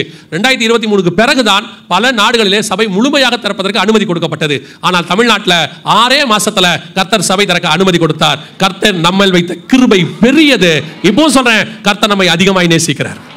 ஆனால் நீங்க அதை மிஸ்யூஸ் பண்ணிடவே கூடாது. நம்ம மிஸ்யூஸ் பண்ணிடவே கூடாது. இந்த தடவை தான் ஆண்டவர் சபையை மூடுறதுக்கு பார்த்தாரு. ஒரு டெம்பரவரியா கம்யூனியனை நிறுத்தினாரு. நெக்ஸ்ட் ஆண்டவர் கட்டடத்து மேல கை வைக்க மாட்டாரு, ஆள் மேல கை வைப்பாரு. அதுதான் நடக்க போகிறது. நல்லா தெரிஞ்சுக்கொள்ளுங்க. சபை முன்னிலைமையை விட இப்ப பின்னிலைமை மோசமா போயிட்டு இருக்க உலகளாவிய எல்லா சபைகளுக்குள்ள அருவருப்புகள் தாண்டவம் ஆட தொடங்கிடுச்சு. திருப்பி இஷ்டத்துக்கு, அதாவது முன்னாடியாவது கொஞ்சம் பயம் இருந்துச்சு, கர்த்தர் மேல என்ன இருந்துச்சு, ஒரு பயம் இருந்துச்சு. இப்ப அந்த பயம் சுத்தமா போயிடுச்சு. சபைக்குள்ள சினிமா பாட்டை புல்பீட்ல பாடுற அளவுக்கு துணிக்கிற வந்துருச்சு. சபைக்கு ஆடுற அளவுக்கு. அது உங்க மதுரை சூப்பர். நான் சொல்றேன் 100% கிருபையில தப்பிச்சுக்கிட்டு இருக்கியா? இப்பவும் சொல்றேன், மிக மிக மோசமான கண்டிஷன்ல போயிட்டு இருக்க. கர்த்தர் கண்டும் காணாதவரை போல இருக்கிறார் நினைச்சுக்காதீங்க. நீங்க என்ன, சில விசுவாசிகள் என்ன நினைக்கிறாங்கன்னா, சபை என்பது ஏதோ வந்தா காதுக்கினிய பிரசங்கத்தை கேட்டு ஆசீர்வதிச்சுட்டு உங்களை அனுப்பி வைக்கணும். இல்ல, அது தேவையே இல்லை. நீங்க உண்மையா இருந்தா ஆசீர்வாதம் தானா வரும். உண்மையுள்ள மனுஷன் பரிபூர்ண ஆசீர்வாதங்களை. சபை எதுக்கான இடம் தெரியுமா? உங்களை மறுமாக்குறதுக்கு சொல்லி கொடுக்கிற இடம். இருக்கிற குறைகளை எல்லாம் தீர்த்து கிறிஸ்துவை போல மாத்திர இடம் தான் சர்ச். வெறும் காதுக்கினிய பிரசங்கம் தேவை, ஆனா அது மட்டும் பத்தாது. வெறும் ஆசீர்வாத பிரசங்கம் மட்டும் பத்தாது. இங்க விசுவாச பிரசங்கம் வேணும், பரிசுத்த பிரசங்கம் வேணும், நியாய தீர்ப்பு பிரசங்கம் வேணும், எல்லாம் வேணும். வெறும் ஆசீர்வாதம் 4 வாரமா கேட்டீங்கன்னா அது உங்களை கொண்டு போய் ஒரு நாள் மிக மோசமான இடத்துல தள்ளிடும். இப்போ சபை முன்னிலைமையை விட பல சபைகள் துணிகரத்தில் போயிட்டு. முந்தியாவது என்ன பண்ணுவான்னு கேட்டீங்கன்னா, அந்த உலகத்தில் உள்ளதை காப்பி அடிப்பான். இப்போ அப்படிலாம் இல்லை. உலகத்தில் உள்ளதை நேராக உள்ள கொண்டாண்டான். இஸ்ரவேலர்கள் பாளையத்துக்குள்ள மோவாபிய ஸ்திரீகள் கொண்டு வந்தது போல சாலமோன் அந்த எகிப்திய பெண்கள் எல்லாத்தையும் அவனுடைய தேசத்துக்குள்ள கொண்டு வந்து அதை துணிகரமா இங்க விக்கிரக ஆராதனை பண்ணது போல இப்ப ஆரம்பிச்சாச்சு, இங்க கொண்டாந்தாச்சு, வெளியே இருக்கிறத உள்ள கொண்டாடுறாங்க. கேட்டா சொல்றான் என்ன தப்பு, என்ன தப்பு? ஏன்னா அவனுக்கு அது தப்புனே தெரியாத இடத்துக்கு மனசாட்சியில் சூடுண்டவர்களாய் மாறிட்டாங்க. ஆனா உங்களுக்காவது தப்புன்னு தெரியணும். எப்பவுமே ஒரு விஷயம் துணிகரமா ரொம்ப மோசமா போகுதுன்னா அழிவை நோக்கி போகிறது என்று அர்த்தம். ஒரு காரு பிரேக் பிடிக்காம போகுதுன்னா முட்ட போகுதுன்னு அர்த்தம். அது ஸ்லோவா போனாலும் பிரேக் பிடிச்சிட்டே போனா டெஸ்டினேஷன் போய் சேர்ந்துரும்னு அர்த்தம். இல்ல பிரேக் பிடிக்காம ரொம்ப வேகமா போகுது, யாரும் கேட்க முடியாது, என்ன நான் இப்படி தான் இருப்பேன், கூட்டத்துக்கு 2000 பேர் வராங்க, 1000 பேர் வராங்க, வரும், ஒரு நாள் பாதாளத்தில் போய் விழும். நாம பொறுமையா போறது நல்லது. ரொம்ப கேர்ஃபுல்லா இருந்துங்க. பெற்றோருக்கு நான் உங்களுக்கு சொல்லுகிறேன், உங்கள் பிள்ளைகளை எங்க அனுப்புறீங்கன்றதை ரொம்ப கேர்ஃபுல்லா பார்த்து அனுப்பணும். உங்கள் பிள்ளைகள் உங்களோட தான் சபைக்கு வரணும். அவங்களுக்கு திருமணம் ஆகிற வரைக்கும் அவன் சொல்லுவான், ஓ அங்க ஒரு யூத் மீட் நடக்குது, அங்க ஒரு இது நடக்குது, எவன் வேணா எதை வேணாலும் நடத்தி தொலைக்கட்டும். நீங்கள் குடும்பமாய் கர்த்தரை ஆராதிக்க வாங்க. நானும் என் வீட்டாருமோ வென்றால் கர்த்தரையே சேவிப்போம் வாங்க. நீ விரும்புற மாதிரி இங்க இருக்காது, ஆனால் உன்னை கர்த்தர் விரும்புற மாதிரி மாத்துவதற்கு சபையால் முடியும். எங்கேயுமே யார் விரும்புற மாதிரி ஃபுல்ஃபில்லா இருக்க மாட்டேங்குது. அத்தனை லட்ச ரூபா காசு கொடுத்து கார் வாங்குறான், அதுவே நம்ம விரும்பின மாதிரி இல்லை. ஏறி ஓட்டும் போது அவனுக்கே தெரியுது, என்னங்க இது, நான் இப்படி கொஞ்சம் இப்படி இருந்தால் நல்லா இருக்குமே. அதுக்கப்புறம் டெக்கரேட் பண்ணுறோம் காரை, ஏன்னா நம்ம ஆசைப்பட்டதெல்லாம் அதில் இல்லை. அவ்வளோ லட்சம் போட்டு வாங்குறோம். வரும்போது ஆரம்பத்தில் அப்படி தான் இருக்கும், போக போக கர்த்தர் உங்களை மாற்ற வல்லமை உள்ளவராக இருக்கிறார். பெற்றோர் பிள்ளைகளை தனியாக வேற எங்கேயும் அனுப்பாதீங்க, உங்க நல்லதுக்கே சொல்கிறேன். ஏன்னா இது அப்படிப்பட்ட காலம் இல்லை. அந்த கூட்டம் அப்படி ஒருவேளை உங்கள் சர்ச்சில் நடத்துகிறாங்களா அனுப்புங்க, பிரச்சனை இல்லை. ஏன்னா நம் சபையை குறித்து தெரியும், பல இடங்களில் தெரிய மாட்டேங்குது. திடீர்னு ஆமனுக்கு செடி மாதிரி யாரோ ஒருத்தர் முளைச்சி வராங்க, திடீர்னு அப்படி இப்படிங்கிறாங்க. 2 பாட்டை யூடியூப்ல ஏத்துறாங்க, உடனே 2 மில்லியன் பார்த்த உடனே அவர் பெரிய ஊழியக்காரர் ஆயிடுறார். 2 மில்லியன் பார்க்கறதுனால பெரிய ஊழியக்காரர்லாம் கிடையாது. கர்த்தரிடத்துல இருந்து சாட்சி வாங்கணும், அதான் சரியான ஊழியக்காரர். அதனால பெற்றோருக்கு திருப்பி நான் சொல்றேன், நீங்கள் வரும்போது உங்கள் பிள்ளைகளை கூட்டிக் கொண்டு வாருங்கள். எங்கேயாவது ஒருவேளை அனுப்புறீங்களா, உங்க ஊழியக்காரனுடைய அனுமதியோடு கூட அனுப்புங்க. ஏன்னா உங்களுக்கு தெரியாது எந்த கூட்டம் எப்படி என்ன ஏதுன்னு. அங்க போய் உட்கார வச்சு அவங்க தேவையில்லாத ஸ்டஃப் எல்லாம் போட்டு விட்டாங்கன்னா எடுக்க முடியாது. நிறைய ஊழியக்காரன் பிள்ளைகளே கெட்டு போச்சு. இப்ப சாட்சியா தான் சொல்றேன், நிறைய ஊழியக்காரன் பிள்ளை என்னவாய் போச்சு, கெட்டு போச்சு. உங்க பிள்ளைகள் பெரிய சாதனைவாதிகளா மாறணுமோ மாற வேணாமோ எனக்கு அது முக்கியமே இல்லை. உங்க பிள்ளை பரலோகத்துக்குரியவர்களாய் மாறணும், அதான் முக்கியம். ஏன்னா பரலோகத்துக்கு நுழையும் போது இன்ஜினியரா டாக்டரா அது நுழையாது, எல்லாம் இங்கேயே போயிடும். எப்பேற்பட்ட இன்ஜினியர் செத்தாலும் கேட்கும் போது பாடி எப்போ எடுப்பீங்க தான் கேட்பான். இன்ஜினியர் சாரை எப்போ தூக்கிட்டு போவீங்கன்னு கேட்க மாட்டான், பாடி எப்போ எடுப்பீங்க தான் கேட்பான். அதெல்லாம் இங்கேயோட முடிஞ்சிடும். பரலோகத்துக்கு போறதுக்கு உங்கள் பிள்ளைகளுக்கு பரிசுத்த வாழ்க்கை தான் முக்கியம், அதுக்கு கான்சென்ட்ரேட் பண்ணுங்க. 2வது மிச்ச காரியத்துக்கு கான்சென்ட்ரேட் பண்ணுங்க. ஸோ ஆண்டவர் சொன்னபடி துல்லியமாக ஆண்டவர் மீண்டுமாக சபை திறப்பதற்கு ஒரு அனுமதி கொடுத்தார். இந்த இடைப்பட்ட காலத்தில் அங்கே சொல்லப்பட்ட தீர்க்க தரிசனங்கள் எல்லாம் நிறைவேறியது. அந்த கொரோனா பீரியட்ல அதெல்லாம் நடந்துச்சு. வாசிங்க ஓசியாவின் புத்தகம் 12ஆம் அதிகாரம் 1வது வசனத்தை வாசிங்க. ஓசியா 12:1 வாசிங்க. எப்ராயிம் காற்றை மேய்ந்து கொண்டற் காற்றை பின்தொடர்கிறான். அவன் நாள்தோறும் பொய்யையும் கேட்டையும் வர்ச்சிக்க பண்ணி அசிரியரோட உடன்படிக்கை பண்ணுகிறான். எகிப்துக்கு எண்ணெய் கொண்டு போகப்படுகிறது. இந்த வசனம் நல்லா கவனிச்சு பாருங்க. அங்க ஒரு 3-4 தீர்க்க தரிசனங்கள் இருக்கு. 3-4 தீர்க்க தரிசனங்கள், அது எல்லாமே இந்த இடைப்பட்ட காலத்தில் நிறைவேறிச்சு. ஒன்று, எப்ராயிம் காற்றை மேய்ந்து கொண்டற் காற்றை பின்தொடர்கிறான். அது என்ன, எப்ராயிம் காற்றை மேய்ந்து கொண்டற் காற்றை பின்தொடர்கிறான்னா எதை குறிக்குது அப்படின்னு பார்த்தீங்கன்னு சொன்னா, காற்றை மேய்தல் என்றால் என்ன? காற்றை மேய்தல் இப்போ உங்களுக்கு எல்லாருக்கும் தெரிஞ்ச ஒரு சங்கீதம் இருக்கு, 23ஆம் சங்கீதம். தூக்கத்தில் எஞ்சாலும் சொல்லிடுவீங்க நீங்க இல்லையா? கர்த்தர் என், அவர் என்னை புல்லுள்ள இடங்களில் ஏன் மேய்க்கிறார்? அது அதுக்கான அர்த்தம் என்ன? பொதுவாக ஆட புல்லுள்ள இடங்களை ஏன் மேய்க்கிறோம்? அதுக்கு ஆகாரம் இருக்கு. அதே மாதிரி கர்த்தர் என்ன ஸ்பிரிச்சுவலி என்ன செய்வார்? மேய்ப்பார் அப்படின்னு அர்த்தம். எனக்கு பசுமையான வசனங்களை கொடுத்து என்னை போஷிப்பார் அப்படின்னு அர்த்தம். இங்க காற்றை மேய்தல் அப்படின்னா என்ன அர்த்தம்னா, கடைசி காலத்தில் காற்று சர்வைவலாக மாறுது, சாப்பாடா மாறுது. காற்று சாப்பாடா மாறுமா அப்படின்னு கேட்டீங்கன்னா, இன்னைக்கு உலகத்தில் மிக முக்கியமாக பிஸ்னஸ் காற்றை அடிப்படையாய் கொண்டது தான். இன்னைக்கு உலகத்தின் பிஸ்னஸ், மொத்த பிஸ்னஸும் காற்றை அடிப்படையாய் கொண்டது. இன்னைக்கு ஆயில் எப்படி ஒரு பிஸ்னஸாக இருக்கோ, கோல்டு எப்படி ஒரு பிஸ்னஸாக இருக்கோ, அதே மாதிரி காற்று ஒரு பிஸ்னஸ். என்ன சொல்கிறீங்க அப்படின்னு கேட்டிங்கன்னா, நீங்கள் யூஸ் பண்ணுற இன்டர்நெட்லேருந்து, நீங்கள் யூஸ் பண்ணுற வைஃபைலேருந்து, நீங்கள் வச்சிருக்கிற மொபைல்லேருந்து, நீங்கள் வச்சிருக்கிற கம்ப்யூட்டர் பிசிலேருந்து, லேப்டாப்லேருந்து, பறக்கிற சேட்டலைட்லேருந்து, அப்புறம் ஓடுற பறக்கிற விமானத்திலேருந்து, மிதக்கிற கப்பல்லேருந்து, அத்தனையும் சேட்டிலைட் பேஸ்ட் லைஃப்குள்ளே நம்ம வந்துட்டோம். We are all in digital life. இப்போ நீங்கள் யோசிச்சு பாருங்கள், நீங்கள் அங்கே ஃபோன் இல்லாத ஒரு வாழ்க்கையை என்ன செய்யவே முடியாது, கற்பனையே பண்ண முடியாது. இன்னைக்கு ஃபோன் எப்படி ஆயிடுச்சு? கம்ப்யூட்டருக்கு பதிலாக மாறிடுச்சு. ஃபோன் பேங்க்குக்கு பதிலாக மாறிடுச்சு. டிரான்சாக்ஷன்ஸ், ஜிபே எல்லாமே ஃபோனில் வந்துருச்சு. அடுத்து மெசேஜ், போஸ்ட் ஆஃபீஸ், கொரியர் எல்லாமே எங்கே தான் இருக்குது? இப்போ ஃபோன்லேயே இருக்குது. சாப்பாடு வேணும்னா கூட ஆர்டர் பண்ணி எதில் பண்ணிடலாம், 10 நிமிஷத்தில் சாப்பாடு வந்துடுது. எல்லாமே பை ஃபோன். இது எப்படி வேலை செய்யுது? அதான் ரொம்ப முக்கியம். இப்போ நீங்கள் ஒருத்தர் கூப்பிடுறீங்க, அமெரிக்காவில் இருக்காரு, கனடாவில் இருக்காரு, செல்ஃபோனுக்கு கூப்பிடுறீங்க. நீங்கள் கூப்பிடும்போது பார்த்தீங்கன்னா உங்கள் ஃபோனுக்கும் அவங்க ஃபோனுக்கும் என்ன கிடையாது, எந்த விதமான ஃபிசிக்கல் தொடர்பும் கிடையாது. அதாவது ஒயர் கனெக்ஷனோ எதுவும் கிடையாது. ஒரு 40 வருஷத்துக்கு முன்னாடி பார்த்தீங்கன்னா இந்த ஹேண்ட் ஃபோன் ஒன்று இருக்கும், வீட்டில் இப்படி இருக்கும், பட்டன் ஃபோன் இல்லை, அதுக்கு முன்னாடி இப்படி சுற்றி விடுற ஃபோன் இருக்கும். அந்த ஃபோன் வீட்டில் ஒரு ஒயரோட கனெக்ட் ஆகிருக்கும். அந்த ஒயர் அப்படியே வீட்டில் இருந்து வெளியே வாசலில் இருக்கிற ஒரு டவர் கிட்ட போய் கனெக்ட் ஆகும். அந்த டவர்ல இருந்து மெயின் டவருக்கு கனெக்ட் ஆகும். இதுக்கு பேர் கம்பி உள்ள தந்தி முறை. இப்போ இருக்கிறதுக்கு பேர் கம்பி இல்லா தந்தி முறை. எல்லாமே காற்றை அடிப்படையாய் கொண்டது.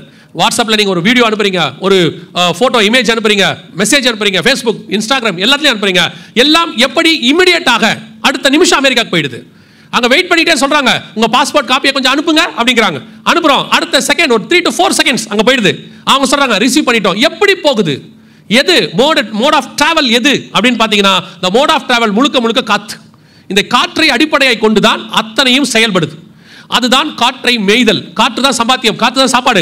இன்னைக்கு ஃபோன் இல்லாதவங்களுக்கு வேலையே கிடைக்காதுங்கிற இடத்துக்கு நம்ம வந்துட்டோம். ஃபோன் இல்லாதவங்களுக்கு, அதாவது இந்த இன்டர்நெட், வைஃபை, கம்ப்யூட்டர் இல்லாதவங்களுக்கு ஒரு 70% வேலை இல்லை. எல்லாமே அதை பேஸ் இருக்கு. மற்ற வேலை பார்க்குறாங்க. இப்போ நீங்கள் கடையில் ரோட்டில் வாழைப்பட கடை இருக்குது அல்லது பழக்கடை இருக்குது, போய் பாருங்க, அங்கே ஒரு QR ஸ்கேனர் கொண்டு வச்சிருக்காங்க. அங்கேயுமே நீங்கள் வந்து ஃபுல்லாக டிஜிட்டல் ஆகி போச்சு. காற்றை அடிப்படையாக கொண்ட வியாபாரம் அங்கேயும் வந்துருச்சு. முழுக்க முழுக்க காற்றை அடிப்படையாய் கொண்ட காலத்துக்கு நாம வந்துட்டோம். காற்றை மேய்ந்து. இதுல இன்னொரு அர்த்தமும் இருக்கு. காற்றை மேய்தல்னா என்ன அர்த்தம்னா, நீங்க அனுப்புகிறதை அவர்கள் படிக்கிறார்கள், நீங்கள் அனுப்புகிறதை அவர்கள் மேய்கிறார்கள். நம்ம படிக்கும்போது சொல்லுவாங்க தெரியுமா, நுனிப்புல் மேயாத, நல்ல ஆழமா படி அப்படிம்பாங்க. மேய்தல் என்றால் படிக்கிறதுக்கு இன்னொரு அடையாளம். இப்போ நீங்க அனுப்புற மெசேஜ் எல்லாம் உங்களுக்கு தெரியுமான்னு தெரியாது, ஒரு காப்பி நீங்க எந்த ஆப் வழியா அனுப்புறீங்களோ அவங்களுடைய சென்டர்ல இருக்கும். இப்போ நீங்கள் வாட்ஸ்அப்பில் அனுப்புறீங்க, ஃபேஸ்புக்கில் அனுப்புறீங்கன்னு வச்சுக்கோங்களேன். நீங்கள் அனுப்புன உடனே நீங்கள் அனுப்புகிற ஆளுக்கு அது போய் சேர்ந்துருது. நீங்கள் டெலிட் பண்ணிடுறீங்க. அப்போ உங்ககிட்ட அந்த காப்பி இல்லை. சரி, அவருக்கும் தெரியக்கூடாது, தெரியாமல் அனுப்பிட்டோம். அப்போ என்ன பண்ணுறோம்? Delete for every one. இப்போ அவர்கிட்டையும் இல்லை, நம்மகிட்டையும் இல்லை. இப்போ நமக்கு ஒரு சாட்டிஸ்ஃபேக்ஷன், அப்பாடா யாருக்கிட்டையும் இல்லை, உங்கள் 2 பேர்ட்ட மட்டும்தான் இல்லை. அதான் உண்மை, உங்கள் 2 பேர்ட்ட மட்டும்தான் அது இல்லை. இப்போ யார்கிட்ட இருக்குது தெரியுமா?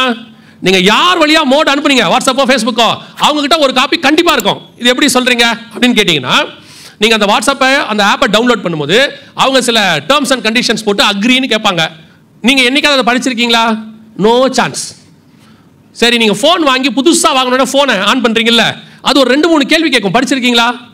No chance. நம்மளை பொறுத்த வரைக்கும் ஃபோனு உடனே ஆன் ஆகணும். நம்மளை பொறுத்த வரைக்கும் அந்த ஆப் உடனே வேலை செய்யணும். அதில் என்ன கேட்டாங்க? 3 முக்கியமான கேள்விகள் இருக்கும். ஒன்று, இப்போ நீங்கள் கொடுக்கக்கூடியதான உங்கள் ஃபோனில் இருக்க கான்டாக்ட்ஸு, இமெயில்ஸு எல்லாத்தையும் நாங்கள் என்ன செய்வோம்? ஆக்சஸ் பண்ணிக்கொள்வோம். ஓகே, ஆமாம் தானே? நமக்கு இருக்கிற கான்டாக்ட் மொத்தம் யார்கிட்ட இருக்குது? இப்போ நீங்கள் என்னென்ன ஆப் வச்சுருக்கிறோம் எல்லாருக்கிட்டையும் இருக்குது. அடுத்து உங்கள் இமெயில்ஸ் எல்லாத்தையும் நாங்கள் என்ன பண்ணுவோம்? அதை நாங்கள் ஆக்சஸ் பண்ண தொடங்குவோம். ஓகே, என்ன வேணும் எடுத்துக்க. கடைசியாக உங்கள் வீடியோஸ், இமேஜஸ், உங்களுடைய காரியங்கள் எல்லாத்தையும், ரெக்கார்ட் எல்லாத்தையும் நாங்கள் ஒரு காப்பி வச்சுப்போம். ஓகே, நீ ஆனானா போதும், எல்லாம் ஒரு காப்பி. அதில் கடைசி கேள்வி அவன் சொல்லுவான், எங்களுடைய காரியங்களை எங்கள் தேர்ட் பார்ட்டிஸ்க்கு நாங்கள் என்ன செய்வோம்? ஷேர் பண்ணுவோம். நீங்கள் அதை படிச்சிருக்கவே மாட்டீங்க. ஓகே. நடுவில் அந்த பிரச்சனை ஒன்று வந்துச்சு.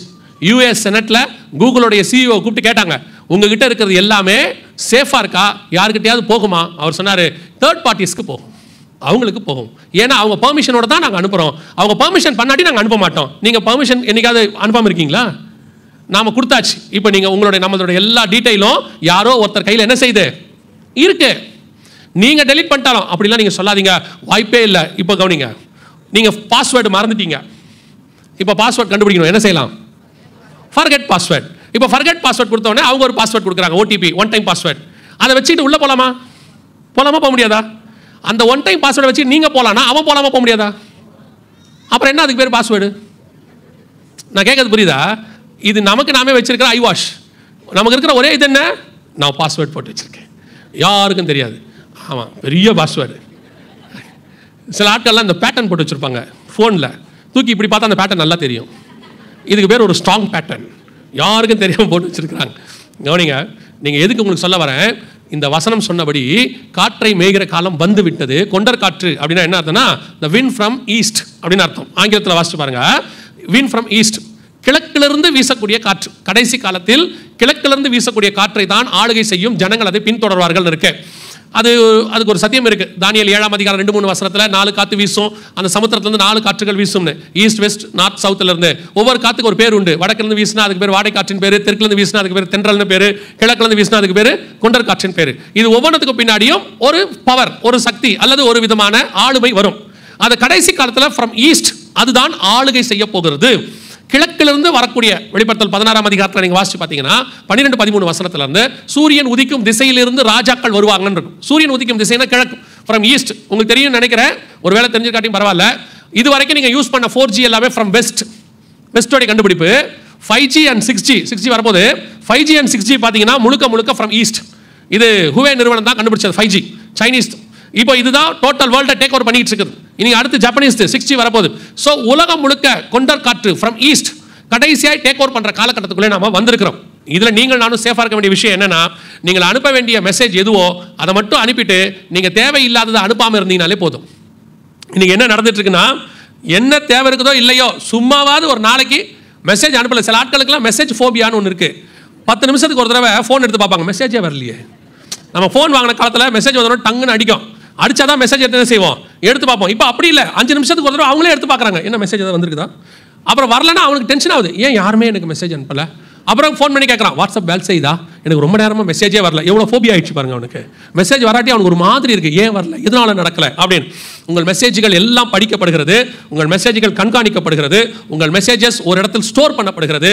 ரொம்ப கேர்ஃபுல்லாக இருங்க.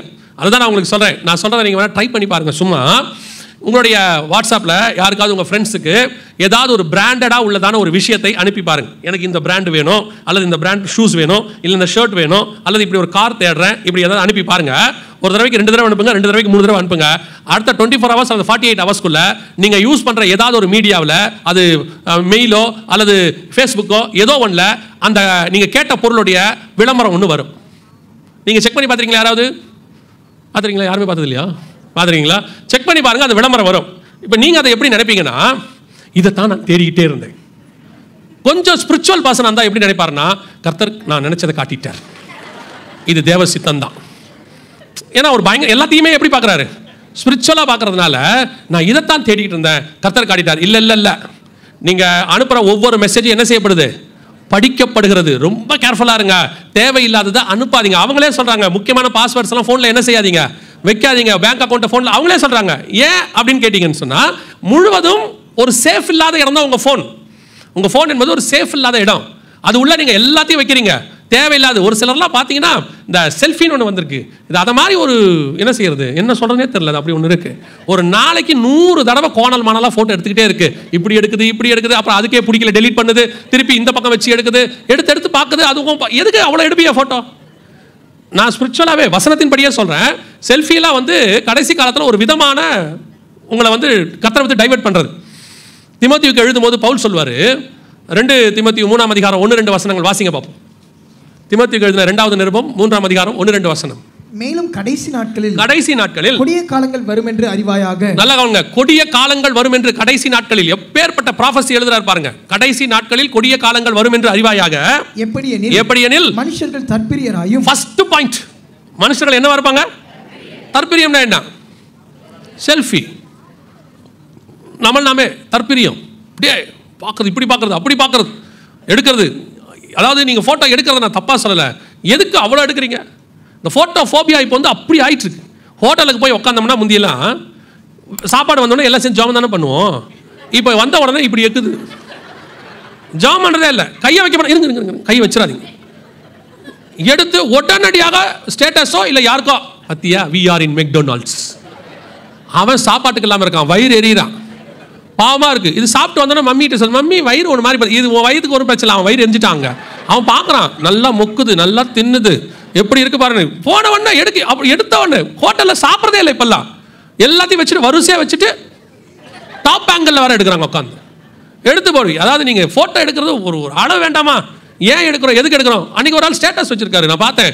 நாங்கள் குடும்பமாக கொடைக்கானல் போகிறோம். யாருக்கு வச்சார் இந்த ஸ்டேட்டஸ்? நான் நினைக்கிறேன் அந்த ஊர் திருடனுக்கு. நாங்கள் யாரும் வீட்டில் இல்லை, நீங்கள் வேணால் விசிட் பண்ணிட்டு போங்க, ஃபேமிலியாக நாங்கள் ஊருக்கு கிளம்பிட்டோம். எதுக்கு அப்படி ஒரு ஸ்டேட்டஸ் வைப்பியா? மதர்ஸ் டே வருது, இவன் போடுறான், அம்மாவுக்கு என்னுடைய வாழ்த்துக்கள், அம்மாவுடைய ஃபோட்டோ போட்டு. அம்மா வீட்லேயே தான் இருக்குது, அந்த அம்மா கிட்ட ஸ்மார்ட் ஃபோனும் கிடையாது. இப்போ அந்த ஃபோட்டோ அந்த அம்மா பார்க்க போதா? இல்லைனா அந்த அம்மா வந்து திருப்பி அதை பார்த்துட்டு லைக் போட்டு 3 அனுப்புவா போது? கூட இருக்கிற அம்மாவுக்கு வாழ்த்து சொல்ல முடியாது, ஹாப்பி மதர்ஸ் டே அம்மா ஃபோட்டோ போடு. எதுக்கு? எவ்வளோ அவன் ஃபோபியான்ற. அதாவது பார்க்க முடியாத அம்மா வெளிநாட்டில் இருக்குன்னா அதுக்கு ஏதோ அனுப்பி விட்டா பரவாயில்ல, அம்மா நான் உன்னை நேசிக்கிறேன். அவன் ஃபோனே பண்ணி கூப்பிட மாட்டான், சும்மா மதர்ஸ் டே அன்னைக்கு மட்டும் ஸ்டேட்டஸ் வைப்பான். நான் உண்மையாக மதரை நேசிக்கிறவன் மதர்ஸ் டேவை பற்றி கவலையப்படாம யோசிச்சு பாருங்க. அந்த மதர்ஸ் டேலாம் ஏன் வந்துச்சுன்னா, அமெரிக்காவில் 16 வயசுலேயே வீட்டு விட்டு போயிடுவான். வெஸ்டர்ன் கண்ட்ரீஸில் அவன் வருஷத்துக்கு ஒரு தடவையாவது அம்மா அப்பாவை தேடணுன்றதுக்காக அந்த மதர்ஸ் டேன்னு வச்சு மதர்ஸ் டே அன்னைக்கு வருவான். 5 நிமிஷம் தான் இருப்பான். ஒரு பொக்கே மாதிரி ஒன்று கொடுத்துட்டு ஐ லவ் யூ மம்மி அப்படின்னு சொல்லிட்டு ஒரு முத்தம் கொடுத்துட்டு போயிடுவான். நம்ம தலையெழுத்து வாழ்ந்துலேருந்து சாவர வரைக்கும் அம்மா அப்பா கூட தானே இருக்கிறோம் இல்லையா? நம்ம நம்ம நம்ம அப்படி தானே இருக்கோம். ஆமாம், வந்த அம்மா திட்டுற வரைக்கும் நம்ம அம்மா நம்ம கூட தானே இருக்கு. புரிஞ்சாலும் சரி புரியாவிட்டாலும் சரி. சரியா? ஆமாம் தானே? வந்த அம்மா திட்டுற வரைக்கும் பெத்த அம்மா கூட தானே இருக்கு. அப்புறம் என்ன மதர்ஸ் டே தனியாக கொண்டாடுறது? முழிச்சா அம்மா தான் முன்னாடி உட்காந்துருக்கு. தூங்க போகிறோமோ அம்மாவை பார்த்து தான் தூங்க போகிறோம். இதில் என்ன ஹாப்பி மதர்ஸ் டே? அதாவது மதர்ஸ் டே கொண்டாடுறத குற்றமாக சொல்லலை, அது வந்த நோக்கம் வேற. சரி, அப்படியே கொண்டாடுறீங்களா? கூட இருக்க அம்மா கிட்ட சொல்லாமா கொண்டு போய் ஓல்டேஜ் ஹோமில் விட்டுட்டு ஹாப்பி மதர்ஸ் டேன்னு போடுறான். கவனிச்சுக்கொள்ளுங்க, இந்த கடைசி காலத்தில் உங்களுடைய சோஷியல் மீடியா மிக மோசமாக போயிடுச்சு. அதுக்கு அடுத்த லைனில் என்ன சொல்கிறாங்க பாருங்க, எவ்வளோ அழகான ப்ராபசி பாருங்க. ஓசியா 12:1 அந்த வசனத்தை வாசிங்க பார்ப்போம். 12:1 வாசிங்க. எப்ராயிம் காற்றை மேய்ந்து கொண்டர் காற்றை பின்தொடர்கிறான். அவன் நாள்தோறும் பொய்யையும் கேட்டையும் வர்த்திக்க பண்ணி காற்றொலியா என்ன பண்றானா? எவ்வளோ அழகான ப்ராபசி பாருங்க. இன்னைக்கு மீடியாவில் ஆல் ஓவர் த வேர்ல்டு நான் சொல்கிறேன், வரக்கூடிய விஷயங்கள் பாதி பொய் மீதி கேடு. ஒரு 5 to 10% நன்மையானது வந்தால் பரவாயில்ல. ஒரு பீரியடில் டெய்லி பேப்பர் வரும். பேப்பர் எடுத்திங்கன்னா எங்கேயாவது ஒரு இடத்துல தான் கொலை விபத்து இப்படி வரும். இப்போல்லாம் சென்சேஷனல் நியூஸ் எதுன்னு கேட்டிங்கன்னா கொலை விபத்து பூமி அதிர்ச்சி, இதுதான் சென்சேஷனல் நியூஸ். அதை தான் ஃபஸ்ட்டு போடுறாங்க. டெய்லி பாருங்கள், நீங்கள் டிவி எடுத்து பாருங்கள், ஃப்ளாஷ் நியூஸ்னு போட்டாலே பயமாக இருக்குது நமக்கு. எங்கேயோ ஒன்று போச்சு, எவனோ ஒருத்தன் ஜெயிலுக்கு போயிட்டான், ஏதோ ஒரு இடத்துல நிலச்சரிவு, ஏதோ ஒரு இடத்துல விபத்து, இதான் ஃப்ளாஷ் நியூஸ். ஃப்ளாஷ் நியூஸ் எடுத்துக்கிட்டாலே இவ்வளோ தான் வந்துட்டு இருக்கு, பொய் இல்லை கேடு. அதே மாதிரி வர்றதில் பாதி பொய். நல்லா மனசில் வச்சுக்கொள்ளுங்க. நீங்கள் பார்க்குற நியூஸ் எல்லாமே என்ன கிடையாது, நிறைய சேனல்ஸ் கரப்டட். அவங்க பொய்யை போட்டால் நல்லா போகும். ஏன்னா இப்போ நம்ம மைண்ட் எப்படிப்பட்ட மைண்டுன்னு கேட்டிங்கன்னா, நல்ல விஷயத்தை போட்டால் பார்க்குறதுக்கு எப்படி இல்லை, ஜனங்க தயாராக இல்லை. இப்போ நாங்களே எங்கள் வீடியோவை பார்க்குறோமே, எங்கள் சேனலில் போட்டுக்கிட்டு இருக்கிறோமே, மகிமை மேல் மகிமை அடைந்து அப்படின்னு செய்திக்கு தலைப்பு வச்சோம்னா 10,000 பேர் தான் பார்க்குறான். மகிமையா? சரி இருக்கட்டும். அதுவே இப்படி வச்சு பாருங்க, உலகத்தின் அழிவு நாளை நடப்பது என்ன, 20,000 பேர் அட்டஸ்டிச்சு பார்த்துறான். நம்ம ஏதாவது ஒன்று ஸ்பிரிச்சுவலாக நல்ல நம்மளே யோசிச்சு வைக்கிறோம், நல்ல டைட்டிலாக வைப்போம், கர்த்தருக்குள் வளர்ச்சி அடைவது எப்படின்னா வர்றதுக்கு மாட்டேங்கிறான். இதுவே இப்படி வைக்கணுங்கிறான் அவன் எதிர்பார்க்கறது. இப்போ நான் வைக்கிறது இல்லை, எங்கள் சேனலில் நாங்கள் போடும் போது அப்படிப்பட்ட ஒரு தம்ப்லைன் கூட வைக்கிறது இல்லை. ஆனால் எங்கள் மெசேஜ் எடுத்து நிறைய பேர் என்ன செய்கிறாங்க, அவங்க போடுறாங்க, கிட்டத்தட்ட எத்தனையோ சேனலில் போடுறாங்க. அந்த சேனலில் இருக்க தம்ப்லைன்லாம் பார்க்கும்போது எனக்கே பக்கு பக்குன்னு இருக்கும். அடுத்து நடக்க போகுது என்ன, MD ஜெகன். நானே உள்ளே போய் பார்க்குறேன், என்னடா நடக்க போகுது, அப்படி என்னடா சொல்லிட்டோம் நம்ம. ஏன்னா எனக்கே சந்தேகம் வந்துடுது, ஒரு வேகத்தில் ஏதாவது பேசிட்டோமோ அப்படின்னு சொல்லி எனக்கே சந்தேகம் வந்துடுது. அன்னைக்கு ஒருத்தர் போட்டார் தம்ப்லைனில், சாத்தான் குளத்தில் நடந்தது என்ன, MD ஜெகன் விளக்கம் அப்படி. அங்கே ஏதோ ஒரு பிரச்சனை நடந்துச்சு தூத்துக்குடி சாத்தான் குளத்தில். எனக்கு நம்ம பேசியிருக்க மாட்டோமே, இதெல்லாம் நடந்திருக்காதே, எப்படி யாராக இருக்கும். அப்புறம் எனக்கு ஒரு சந்தேகம், ஒருவேளை ஒரு ஃபோர்ஸில் பேசிட்டோமோ ஏதோ அது அப்படின்னு உள்ளே போய் பார்த்தா, சாத்தான் குளம் சம்பவத்துக்கு 3 வருஷத்துக்கு முன்னாடி நடந்த ஒரு மெசேஜ், அதுக்கும் இதுக்கும் சம்பந்தமே இல்லை. அப்புறம் கூப்பிட்டு அந்தால, யோ ஏன் இப்படிலாம் ஒரு தம்ப்லைன் வைக்கிற, அதை முதல்ல எடுயா, எனக்கே பயமா இருக்குன்னு சொன்ன பிறகு அப்புறம் ரிமூவ் பண்ணிட்டு அதுக்கப்புறம் அவர் அதுக்கு மாற்றா ஒன்று வச்சிருக்காரு, குல நடுங்க வைக்கும் செய்தி.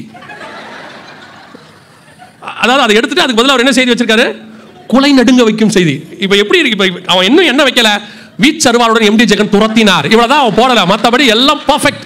அவன் வச்சிருக்கிறதெல்லாம் அப்படிதான் இருக்கு. அதனால விசுவாசிகளுக்கு சொல்றேன், எங்க சேனல் வந்து நான் ஏதோ ப்ரோமோட் பண்றேன்னு நினைச்சுக்காதீங்க. எங்க சேனல் வந்து HLM 04 ஒரு சேனல் தான் இருக்கு. இந்த ஒரு சேனல்ல இப்படிப்பட்ட காரியங்கள் வராது. மெசேஜ் வரும், கடைசி கால அடையாளங்கள் வரும். ஆனா மற்றது எல்லாம் எங்களுது இல்ல. நிறைய பேர் பார்த்து கூப்பிட்டு, என்ன பிரதர் பார்க்கறதுக்கு இப்போ வந்து நான் எந்த அளவுக்கு ஆயிட்டேன்னு கேட்டீங்கன்னா, இப்போ நீ சாப்பிட்றியா இல்லை MD ஜெகன் மெசேஜ் போட்டு விட்டுமான்னு பையன்கிட்ட காட்டாத வர அது ஒன்று தான் நடக்கல. இது இப்போ பூச்சாண்டி காட்டி என்னை வச்சு சாப்பாடு விட்டாம இருக்காங்க, அது மட்டும் தான் நடக்கல. மற்றபடி என்னை எப்படி ஆக்கி வச்சிருக்காங்கன்னா, அவர் மெசேஜ் கேட்டாலே பயமா இருக்கு. கடைசியில் இப்போ எனக்கே பயமா இருக்கு, என்னடா நடக்க போகுதுன்னு.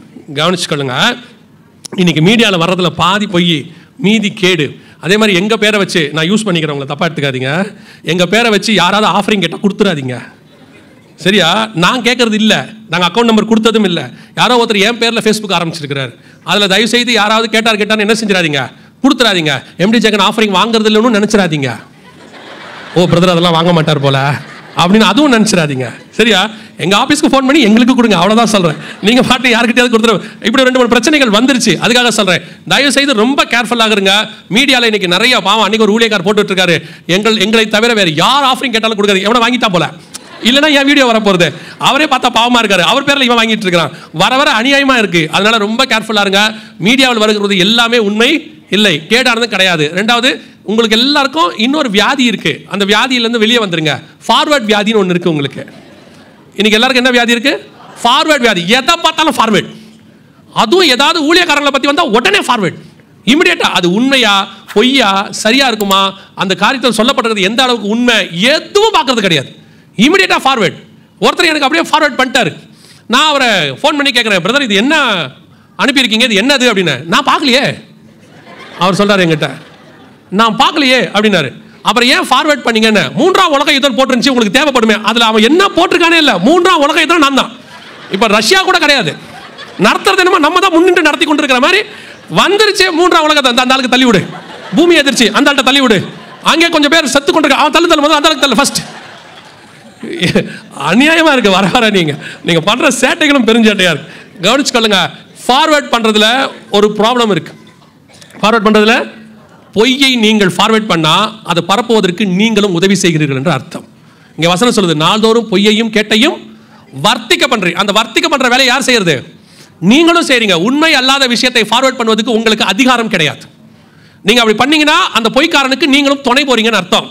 பைபிள் நம்மளை ஃபார்வர்ட் பண்ண சொன்னது ஒன்னே ஒன்று தான், நீங்கள் போய் சகல ஜனங்களுக்கும் சுவிசேஷத்தை பிரசங்கிங்கள். அதான் கர்த்தர் சொன்னது. நீங்க வேற ஒரு காரியத்தை ஃபார்வர்ட் பண்றதுக்கு என்ன கிடையாது, அனுமதி கிடையாது. முதல்ல தப்பான விஷயத்தை ஃபார்வர்ட் பண்ண ஆள் நல்லா கவனிச்சு பாருங்க. ஏதேன்ல கர்த்தர் எவ்வளவு அழகா கேட்கிறார் பாருங்க. இந்த பழத்தை சாப்பிட்ட உடனே கர்த்தர் கேட்பாரு, ஏன் நீ எங்க ஆதாமே, நீ எங்கே இருக்கிறாய்? அவன் சொல்றான், நான் நிர்வாணியா இருக்கிறேன். கர்த்தர் அடுத்த கேள்வி, நீ நிர்வாணி என்று உனக்கு அறிவித்தவன் யார்? இதான் ஃபர்ஸ்ட் மெசேஜ். யாவனோ ஒருத்தன் உனக்கு நிர்வாணின்னு வந்து சொல்லிட்டான். அடுத்து நோவா கூடாரத்துக்குள் படுத்திருக்கிறார். காம் போய் தன் சகோதரனிடத்தில் அறிவித்தான்.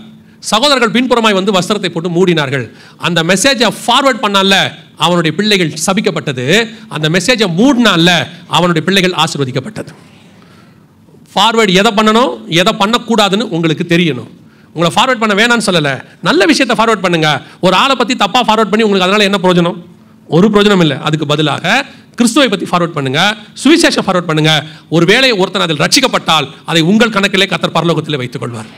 நீங்க எத்தனை பேர் காலையில் வசனம் அனுப்புறீங்க, அவன் பார்க்கறானோ இல்லையோ, ஆனால் அனுப்புறீங்க தெரியுமா? அது யாரோ ஒருத்தருக்கு பேசும், யாரோ ஒருத்தரோடு கூட இடைப்படும். ஒரு சில நேரத்தில் அப்படி அனுப்புகிற மெசேஜ் எனக்கு வந்து பல நேரத்தில் என் கூட பேசியிருக்கு. உடனே உங்கள் நம்பர் கொடுங்க பிறகு நான் அனுப்புறேன், தயவு செஞ்சு அனுப்பிடாதீங்க. ஏற்கனவே நான் இன்பாக்ஸ் ஃபுல்லாக உட்காந்துருக்கேன். நான் சொல்கிறேன். சில ஆட்களுக்கு அது ஒரு பழக்கம் இருக்குது, ஃபார்வர்ட் பண்ணுறது. ரொம்ப கேர்ஃபுல்லாக இருந்து கொள்ளுங்க. பொய்யையும் கேட்டையும் வர்த்திக்க பண்ணுற காலம் இது. டிவியாக இருக்கட்டும், எது வேணா இருக்கட்டும், பாதிக்கு மேலே பொய் அவங்க சொல்கிறது. அப்புறம் அதை மறந்துட்டு அவனே நாளைக்கு வேற மாதிரி பேசுகிறான். அடுத்தது வசனம் வாசிங்க, 12:1 ஓசியா. எப்ராயிம் காற்றை மேய்ந்து கொன்று காற்றை பின்தொடர்கிறான். அவன் நாள்தோறும் பொய்யையும் கேட்டையும் வர்த்திக்க பண்ணி அசீரியரோட உடன்படிக்கை பண்ணுகிறான். எப்ராயிம் இஸ்ரவேல் யாரோட உடன்படிக்கை பண்ணுமா? அந்த தீர்க்கதரிசனம் நிறைவேறிடுச்சு. இங்கே பாருங்க, இது அசீரியரோடு உடன்படிக்கை. அதாவது இஸ்ரவேல் அரபு நாடுகளில் இருக்கக்கூடிய குறிப்பாக 7 நாடுகள், துபாய், ஷார்ஜா, இந்த மாதிரி இருக்கக்கூடியதான அபுதாபி, இந்த மாதிரி 7 நாடுகள் இருக்கு. இந்த 7 நாடுகளோட சைன் பண்ணிருச்சு அசீரியரோட. இது நடந்தது 2021. இந்த சைன் பண்ணும் போதே நாங்கள் சொன்னது, இந்த சைன் வந்து தீர்க்க தரிசனத்துக்காக பண்ணப்படுகிறது. ஆனால் நிச்சயம் இந்த ஐக்கியம் உடஞ்சி போகும். இப்போ உடஞ்சிருச்சு பாருங்க. ஏன்னா இஸ்ரவேல் எப்பவுமே யாரோடையும் சமாதானமாக இருக்க முடியாது. உலகத்தோட நீங்களும் நானும் ஒன்றுபட்டு போயிட்டோம்னா நாம் தப்பு பண்ணுறோன்னு அர்த்தம்.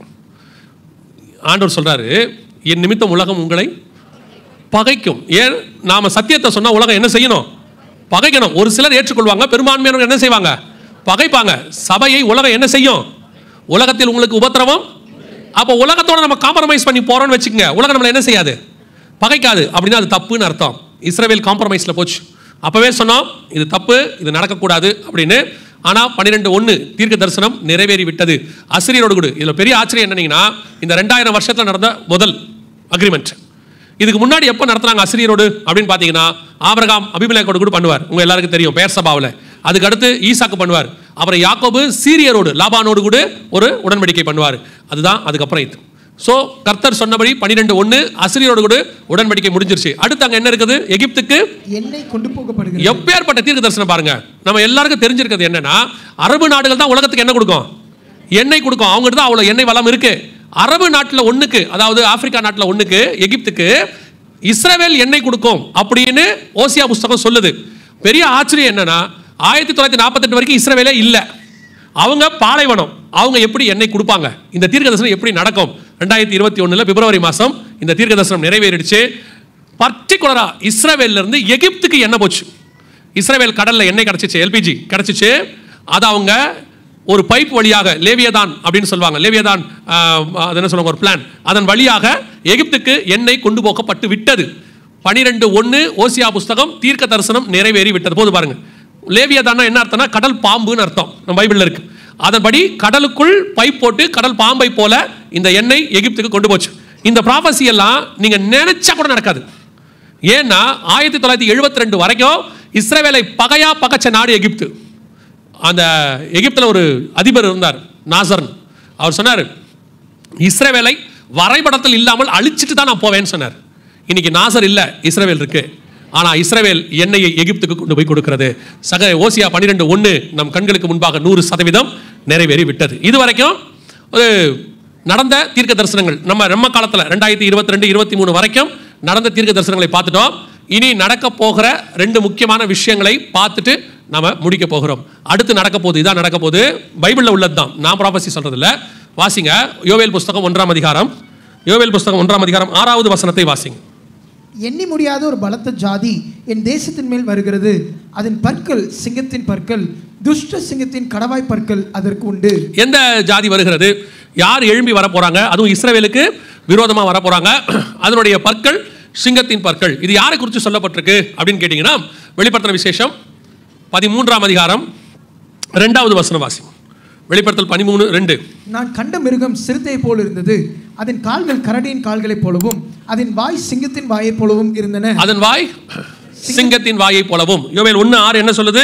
அதன் பற்கள் சிங்கத்தின் பற்கள், துஷ்ட சிங்கத்தின் கடவாய் பற்கள் அதற்கு மேல் அது கடவாய் பற்கள் அதற்கு உண்டு. அதை பத்தி என்ன சொல்லுது? அது ஒரு பலத்த ஜாதி. 13ஆம் அதிகாரம் 1ஆம் வசனத்தில் வெளிப்படுத்தின விசேஷத்தில் சொல்லப்பட்டிருக்கிறது, வரப்போகிற ஒரு கவர்மெண்ட், ஒரு மிருகம் சமுத்திரத்திலிருந்து எழும்பி வருகிறது. மிருகம் சமுத்திரத்திலிருந்து வருதுன்னா, இப்போ வாசிக்கலாம், நேரம் இல்லை, எழுதுறதா எழுதி கொள்ளுங்க.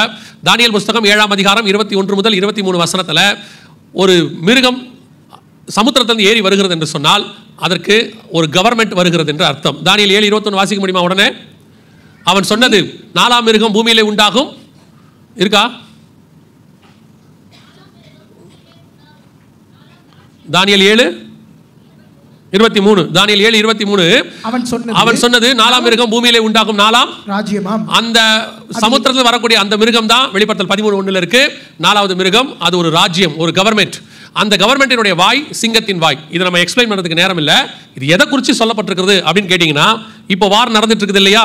ஒவ்வொரு வார் முடியும் போதும் ஒரு சூப்பர் பவர் உண்டாகும், அதாவது அடுத்த வல்லரசு உண்டாகும். ஃபர்ஸ்ட் வேர்ல்டு வார் முடிஞ்ச உடனே இங்கிலாந்து வல்லரசாக இருந்துச்சு. செகண்ட் வேர்ல்டு வார் முடிஞ்ச உடனே அமெரிக்கா வல்லரசாக மாறிச்சு. இப்போ தேர்ட் வேர்ல்டு வார் இப்போ நம்ம ஸ்டார்ட் பண்ணியிருக்கு. இது முடிஞ்ச உடனே யூரோப்பியன் யூனியன் என்கிறதான இதுதான் சூப்பர் பவராக மாறப்போகுது. அடுத்து கரெக்டாக பைபிளில் சொன்ன அந்த வெளிப்படுத்தல் 13:1 இருக்கிற எல்லாம் இதற்கு பொருந்தும். இது ஒரு தனி செய்தி, உங்களுக்கு ஞாபகம் இருக்குமானால் போன முறை வந்தபோது எடுத்திருக்கிறோம். 10 நாடுகள் என்கிற தலைப்பில் இதை பற்றி எடுத்திருக்கிறோம். மேபி உங்களுக்கு ஞாபகம் இருக்கலாம், நீங்கள் மறந்துருப்பீங்க. நான் ஒரு பெரிய நம்பிக்கையில் இருக்கிறேன். மறந்துட்டேன்ற ஒரு அலையிலேயே சொல்லுங்க பார்ப்போம். ரைட், தெளிவாக தான் இருக்கீங்க. ஏன்னா நீங்கள் மறக்கிறதுல எனக்கு ஒரு ப்ளஸ் பாயிண்ட் இருக்குது. என்ன தெரியுமா? அந்த செய்தியை திருப்பி நான் இங்கேயே எடுத்துக்கலாம், மறந்துருந்தீங்கன்னா. சரி, 10 நாடுகள் கூட்டமைப்பு, யூரோப்பியன் யூனியன், இதோட ஹெட் குவார்ட்டர்ஸ் வந்து வெஸ்டர்ன் யூரோப்பியன் யூனியன். 10 நாடுகள் இருக்கும், 7 தலை, 7 மலைகள் உள்ள நகரம் இருக்கும். எல்லாமே யூரோப்பியன் யூனியன் வரப்போகுது. அடுத்த சூப்பர் பவர் இவங்க தான். அமெரிக்கா கொலாப்ஸ் ஆயிடுச்சு, தெரியல. நேற்று பார்த்தீங்களா, வரலாறு காணாத அளவுக்கு அமெரிக்காவுடைய மார்க்கெட், இது ஸ்டாக் மார்க்கெட் வந்து ஃபுல்லாக காலி, மொத்தம் அவுட். டோட்டலாக எத்தனையோ ட்ரில்லியன் காலி ஆயிடுச்சு. ஸோ அமெரிக்கா வேறு வழியே கிடையாது, தேர்ட் வேர்ல்டு வார் செய்யும். இதே மாதிரி தான் செகண்ட் வேர்ல்டு வாருக்கு முன்னாடி யூகேவுடைய மொத்த எக்கானமி கொலாப்ஸ். அவங்க அதனால வார்க்குள்ள வந்தாங்க. இப்போ அமெரிக்காவுடைய எக்கானமி கொலாப்ஸ், வார்க்குள்ள வராங்க. இப்போ அடுத்து சூப்பர் பவராக யூரோப்பியன் யூனியன் மாறப்போகிறது. இதோடைய கரன்சி யூரோ தான் அடுத்த சூப்பர் பவராக மாறும். இப்போ அடுத்து வரக்கூடிய பலத்த ஜாதி, 1ஆம் அதிகாரம் யோவேல் புஸ்தகம் அந்த இடத்துல 6வது வசனம் சொல்லுது இல்லையா, எண்ணி முடியாத ஒரு பலத்த ஜாதி என் தேசத்தின் மேல் வருகிறது. இதுதான் கடைசியா இஸ்ரவேலுக்கு விரோதமாக வரக்கூடிய ஆன்டி கிரைஸ்ட் கிங்டம். இதில் வரக்கூடிய கடைசி கிங் தான் ஆன்டி கிரைஸ்டாக இருப்பான். அவன் தான் உலகத்தை 7 வருஷம் ஆளுகை செய்ய போகிறவன். அந்த 7வது வருஷத்துல தான் அர்மகெதான் யுத்தம் நடக்கும். ஸோ இப்போ அதுக்கு முந்தின நாடு ரெடி ஆயிருச்சு.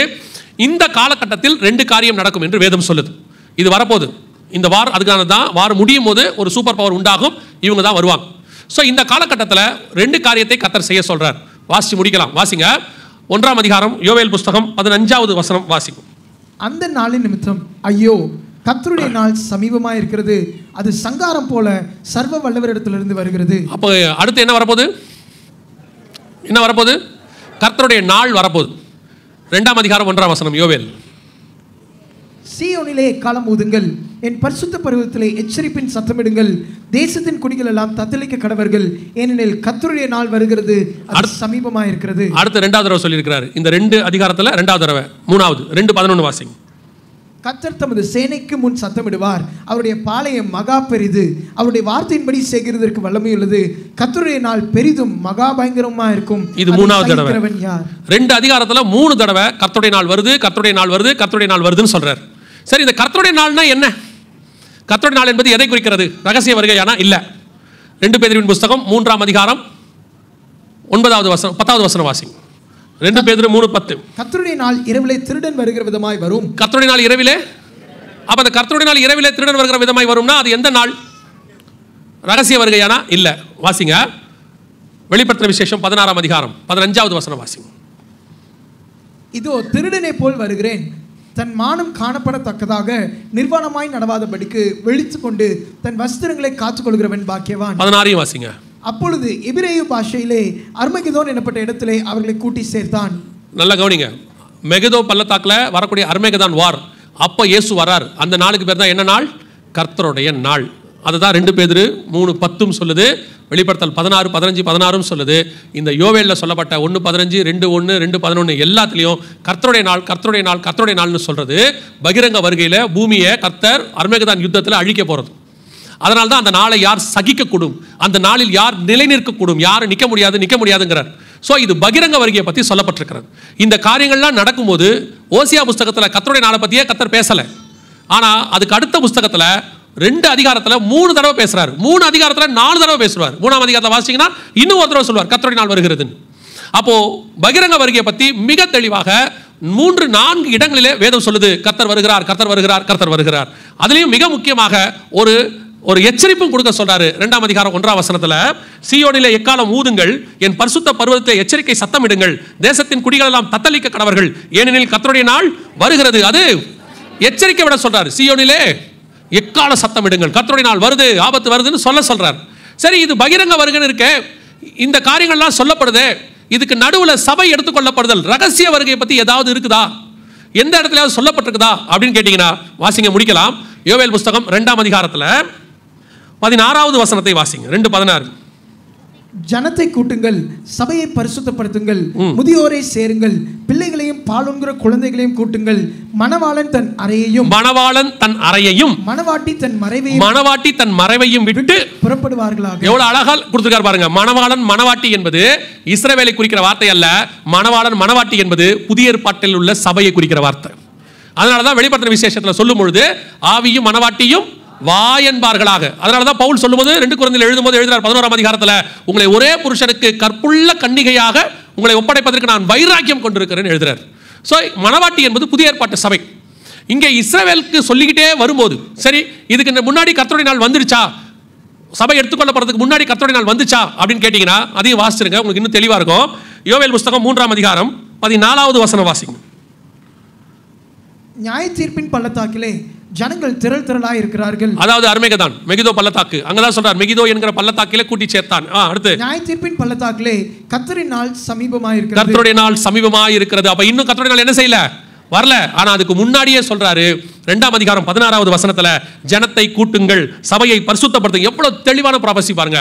சபையை பரிசுத்தப்படுத்துங்கள், முதியோரை சேருங்கள், பிள்ளைகளையும் பால் உண்ணுகிற குழந்தைகளையும் கூட்டுங்கள், மணவாளன் தன் அறையையும் மணவாட்டி தன் மறைவையும் விட்டு புறப்படுவார்களாக. மணவாளனுடைய அறைனா என்ன? பிதாவின் வலது பாரசத்தில் உட்கார்ந்து இருக்கிறார். Right hand side of the father உட்கார்ந்து இருக்கிறார். ஒரு டிரான்ஸ்லேஷன்ல இருக்கு ஃபாதர்ஸ் சாம்பர்னு இருக்கு. அங்கிருந்து அவர் புறப்பட போறார். எதுக்காக? உங்களையும் என்னையும் மீட்டு கொண்டு போவதற்காக. மணவாட்டி எங்கிருந்து வரணும்? வசனம் சொல்லுது பாருங்க, மணவாட்டி தன் மறைவையும் விட்டு. எந்த மறைவு? உன்னத பாட்டு 2 சொல்லுது, கண்மலையின் வெடிப்புகளிலும் சிகரங்களின் மறைவிடங்களிலும் தங்கியிருக்கிற என் புறாவே உன் முகரூபத்தை காண்பி. அப்ப எந்த மறைவிடம்? கண்மலையின் வெடிப்பு. கண்மலைனா இயேசு கிறிஸ்து, வெடிக்கப்பட்ட அடிக்கப்பட்டது. இயேசு கிறிஸ்துவின் பாடுகளுக்கு நடுவே மறைந்திருக்கிற புறாவே, சபையே, உன் முகத்தை காட்டு, நீ பறக்கிற காலம் வந்து விட்டது, மறைவை விட்டு புறப்படு, மணவாளன் தன் அறையை விட்டு வந்து கொண்டிருக்கிறார். நீங்களும் நானும் கிறிஸ்துவை சந்திக்கிற காலம் சமீபமாயிற்று. அல்லேலூயா. இன்னும் நமக்கு நடக்க வேண்டிய ஒரே ப்ராபசி, இந்த 3ஆம் உலகத்தின் முடிவில் ஒரு வல்லரசு எழும்பணும், அதை ஒட்டி கர்த்தருடைய வருகையும் சம்பவிக்கணும்.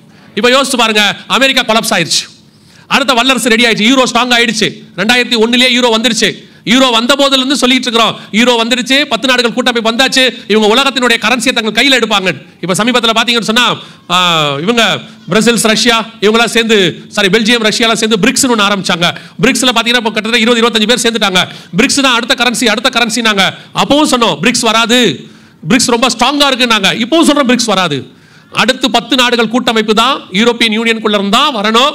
ஆண்டவர் சொன்னபடி துல்லியமாய் தீர்க்க தரிசனம் நிறைவேறணும். அங்கதான் இத்தாலி இருக்கு, ரோம் இருக்கு, அங்கதான் 7 மலை இருக்கு. இந்த பிரிக்ஸ் நாட்டுக்குள்ள 7 மலை இல்ல, 10 நாடுகள் கூட்டமைப்பு இல்ல. பிரிக்ஸ் 7 நாடு தான், 5 நாடு தான். அதாவது பெல்ஜியம், அப்புறம் வந்துட்டு Brazil, Russia, India, China, Russia, south Africa, இவ்வளவுதான் இருக்கு. இதுல எங்கேயுமே இந்த 7 மலை உள்ள நகரமோ 10 நாடுகள் கூட்டமைப்போ இல்ல.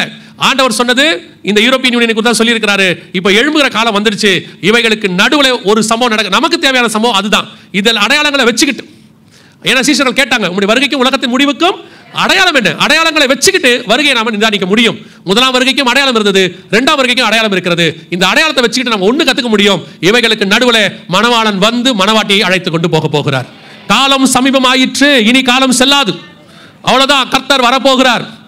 எத்தனை பேருக்கு ஏறினாலும் சரி, எத்தனை பேருக்கு ஏறாவிட்டாலும் சரி. ஏன்னா நோவா காலத்தில் ஜனங்க எப்படி இருந்தாங்களாம்? வெள்ளம் வந்து வாரிக்கொண்டு போகும் அளவும் உணராது இருந்தார்கள். கேட்கிறவன் காதுள்ளவன் கேட்க கடவன். சொல்ல வேண்டியது, கர்த்தர் உங்களுக்கு சொல்ல வேண்டியதை சொல்லிக் கொண்டிருக்கிறார். அதான் இங்க சத்தியம். இப்போ உங்களுக்கு இது சொல்லப்படுவதற்கு என்ன காரணம்? வசனம் தெளிவா சொல்லுது, ஜனத்தை கூட்டுங்கள். சபை எதுக்கு கூடி வரணும்? பரிசுத்தப்படுவதற்கு. சபை, நான் எப்பவும் சொல்றேன், church is not the blessing center, church is not the healing center, church is not the deliverance center, church is the transformation center. சபை ஆசீர்வாத மையம் அல்ல, சபை விடுதலை மையம் அல்ல, சபை சுகமளிக்கிற இடம் அல்ல, சபை டிரான்ஸ்ஃபர்மேஷன் சென்டர். அப்ப இதெல்லாம் நடக்காதா? கண்டிப்பா நடக்கும். சுகம் கிடைக்கும், விடுதலை கிடைக்கும், ஆசீர்வாதம் கிடைக்கும். அது அத்தனையும் இந்த மறுரூம் ஆகிறதுலேயே பேக்கேஜாக இருக்கிறது. நீங்கள் கான்சென்ட்ரேட் பண்ண வேண்டியது, கர்த்தரை போல மாற வேண்டியது. உங்கள் தேவைகளை சந்திக்க பரலோகம் வல்லமை உள்ளதாக இருக்கு. நீ சபைக்குள்ள வந்தாலே கர்த்தர் உனக்கு சுகமாக்கி வெளியே அனுப்ப வல்லமை உள்ளவராக இருக்கிறார். கர்த்தருடைய வார்த்தை உனக்கு சுகம் கொடுக்கும், கர்த்தருடைய வார்த்தை உன்னை விடுதலையாக்கும், கர்த்தருடைய வார்த்தை உன்னை ஆசீர்வதிக்கும். இதை எல்லாவற்றிலும் மேலானது கர்த்தருடைய வார்த்தை உன்னை கொண்டு போய் பரலோகத்தில் சேர்க்கும். அல்லேலூயா. நான் ஆசீர்வாதம் இல்லைன்னு சொல்லல, விடுதலை இல்லைன்னு சொல்லல, சுகம் இல்லைன்னு சொல்லல. உங்க கான்சென்ட்ரேஷன் அது அல்ல, என்னுடைய கான்சென்ட்ரேஷன் கிறிஸ்துவை சந்திப்பது. நான் அதுக்கு வருவேன், என் தேவைகளை பரலோகம் சந்திக்கும். இப்போ ஆண்டவர் வருகிற காலம், சபை அவரை சந்திப்பதற்கு ஆயத்தப்படணும், பரிசுத்தப்படணும், ஐக்கியப்படணும். அதுக்கு தான் சர்ச் வந்திருக்கு. இன்னைக்கு இங்க உட்காந்துட்டு நம்ம வேற எதுக்கும் சர்ச்சுக்கு வரல, அதுக்கு தான் வந்திருக்கோம். அப்போ நம்மை நாமே நிதானித்து அறிந்தோமானால் நாம் நியாயம் தீர்க்கப்படும். 1 கொரிந்தியர் 11 அப்படிதான் சொல்லுது. நம்மை நாமே நிதானித்து அறிந்தால் நியாயம் தீர்க்கப்படும்.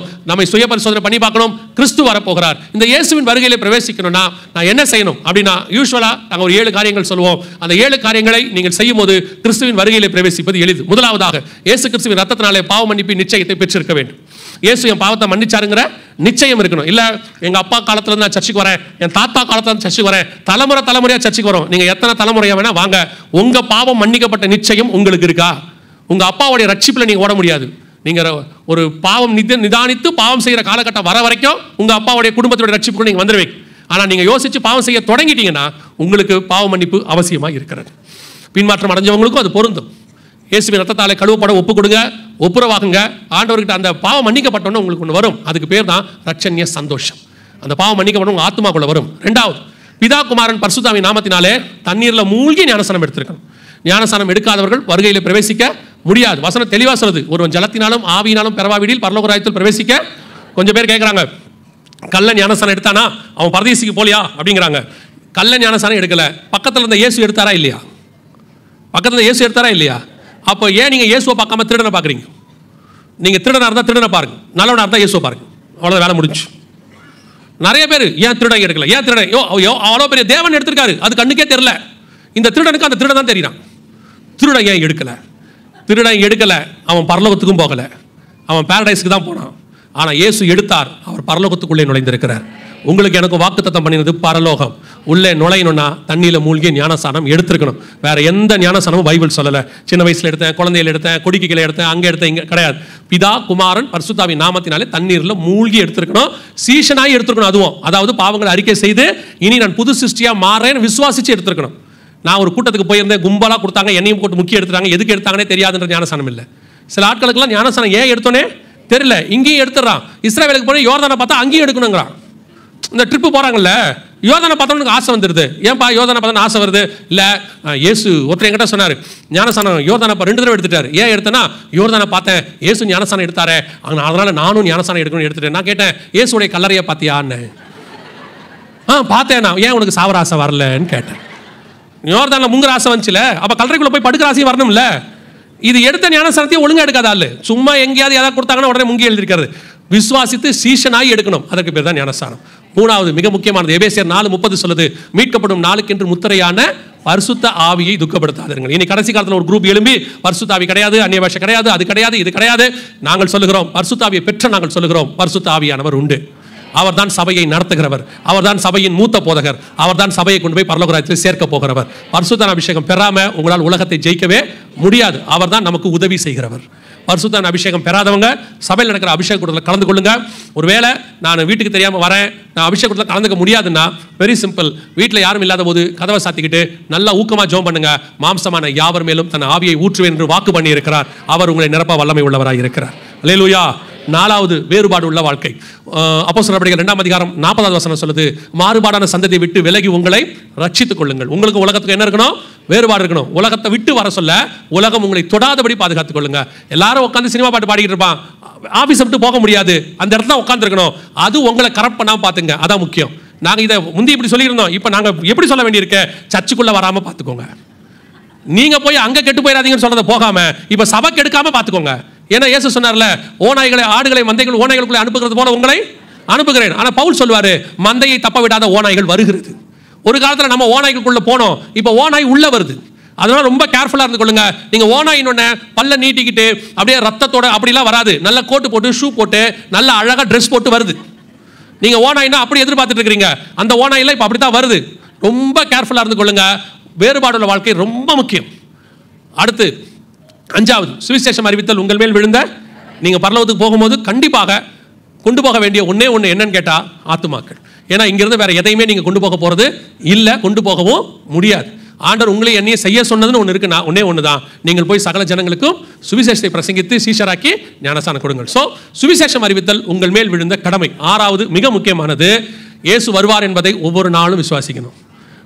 படுக்க போகும்போது சரி, எந்திரிக்கும் போது சரி, நான் வருகையில் போகணுங்கிறது. ஏன்னா அதான் நம்ம டெஸ்டினேஷன், அதை நோக்கி தான் நம்ம ஓடுறோம். அது ரத்தத்தில் ஊறிடணும். 7வது கடைசியாக, முடிவு பரியந்தம் நிலை நிற்கிறவனே ரட்சிக்கப்படும். இந்த 6லும் முடிவு பரியந்தம் நிற்கணும். அடைந்த ரட்சிப்பு, எடுத்த ஞானஸ்தானம், பெற்றுக்கொண்ட அபிஷேகம், வாழ்ற வேறுபாடுள்ள வாழ்க்கை, சொல்ற சுவிசேஷம், விசுவாசிக்கிற வருகை, இந்த 6லும் முடிவு பரியந்தம் நிலை நிற்கிறவனே ரட்சிக்கப்படுவான். அல்லேலூயா. ஆண்டவர் வெகு சீக்கிரத்தில் வரப்போகிறார். இனி காலம் செல்லாது. நாம் ஜெபம் பண்ண போறோம். எந்திரிக்கலாமா? நம்ம எல்லாரும் ஒரு 5 நிமிஷம் மாத்திரம் நான் பாஸ்டர் கிட்ட கொடுத்துறேன், அவங்க அடுத்து நடத்துவாங்க. அவங்க சொன்ன நேரத்தோட ஒரு 5 நிமிஷம் எக்ஸ்ட்ரா ஆயிடுச்சு. ஒரு சின்ன பிரேயர் மாத்திரம் பண்ணிட்டு நான் முடிச்சிடுறேன். எல்லாம் கண்களை மூடுவோம்.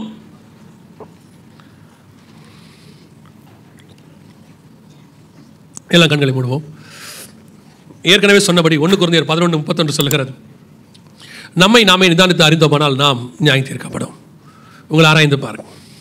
இன்னைக்கு இயேசு கிறிஸ்துவின் வருகை இருக்குமானால், அந்த மத்திய ஆகாயத்தில் சந்திக்க போகிற மறுரூப கூட்டத்தில் நீங்களும் நானும் இருப்போமா? வசனம் சொல்லுது, வெள்ளை அங்கிகளை தரித்துக் கொண்டு தங்கள் கைகளிலே குருத்தோலைகளை பிடித்துக் கொண்டு சிங்காசனத்திற்கு முன்பாகவும் ஆட்டுக்குட்டியானவருக்கு முன்பாகவும் நிற்க கண்டேன். அந்த நிற்கிற கூட்டம் வேற யாரும் இல்லை, வருகையில் எடுத்துக்கொண்டு போய் சிங்காசனத்துக்கிட்ட நிற்கிறது புதிய ஏற்பாட்டு சபை, மணவாட்டி சபை. நீங்களும் நானும் அங்கே நிற்போமா? கிறிஸ்துவை சந்திக்கிற இடத்தில் காணப்படுவோமா? ஆண்டவர் ஒரு நல்ல வாய்ப்பு கொடுத்துருக்கிறார். இங்கே நீங்கள் வந்திருக்கிறீங்க, ஒரு சத்தியத்தை பேசுகிற, சத்தியத்துக்குள்ளே இருக்கிற சபைக்குள்ளே இருக்கிறீங்க. இன்றைக்கி அநேக இடங்களிலே சத்தியம் கிடைக்கிறதில்லை. இங்கே சத்தியத்துக்கென்று அவர் காலத்தை ஏற்படுத்தி அவர்கள் அதை செய்து கொண்டிருக்கிறார்கள். உங்களை ஆராய்ந்து பாருங்க. இந்த வருகையில் போகிறதுக்கு உங்களுக்குள்ள என்னென்ன தடைகள் இருக்குன்னு பாருங்க. அப்படி இருக்குமானால் உங்களுக்கு தெரியும், இங்கிருந்து யாரும் எந்த தீர்க்க தரிசனமும் சொல்ல வேண்டிய அவசியம் இல்லை. நீங்கள் யார் என்பது உங்களுக்கு தெரியும், உங்கள் கூட இருக்கிற பரிசுத்த ஆவியானவருக்கு தெரியும்.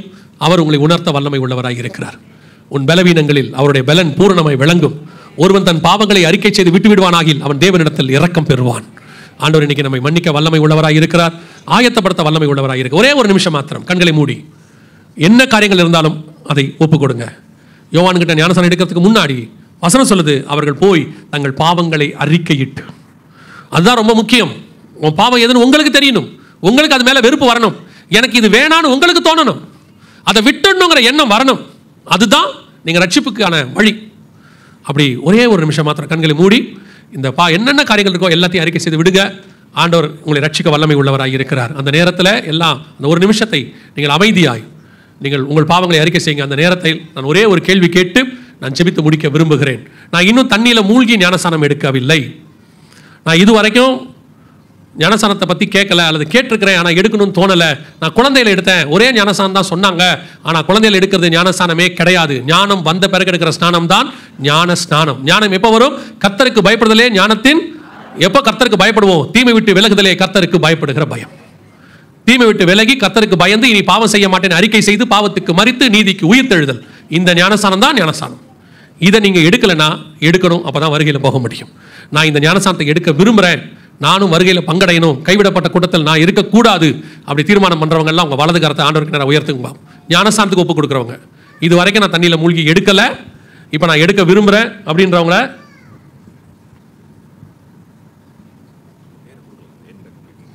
அப்படி இருக்கிறவங்க வேற யார் இருக்கிறீங்க? நன்றாக கரங்களை உயர்த்துங்க பார்ப்போம். நீங்கள் முடியும் போது இங்கே வாலண்டியர்ஸ் இருப்பாங்க, அவங்க கிட்ட உங்கள் பேரை கொடுத்தீங்கன்னா, உங்களுடைய ஃபோன் நம்பரோ அவங்க என்ன டீடைல்ஸ் கேட்கணும் கொடுத்தீங்கன்னா, அவங்க ஞானஸ்நானம் உங்களுக்கு எடுக்கிறதுக்கு உங்களுக்கு சொல்லுவாங்க.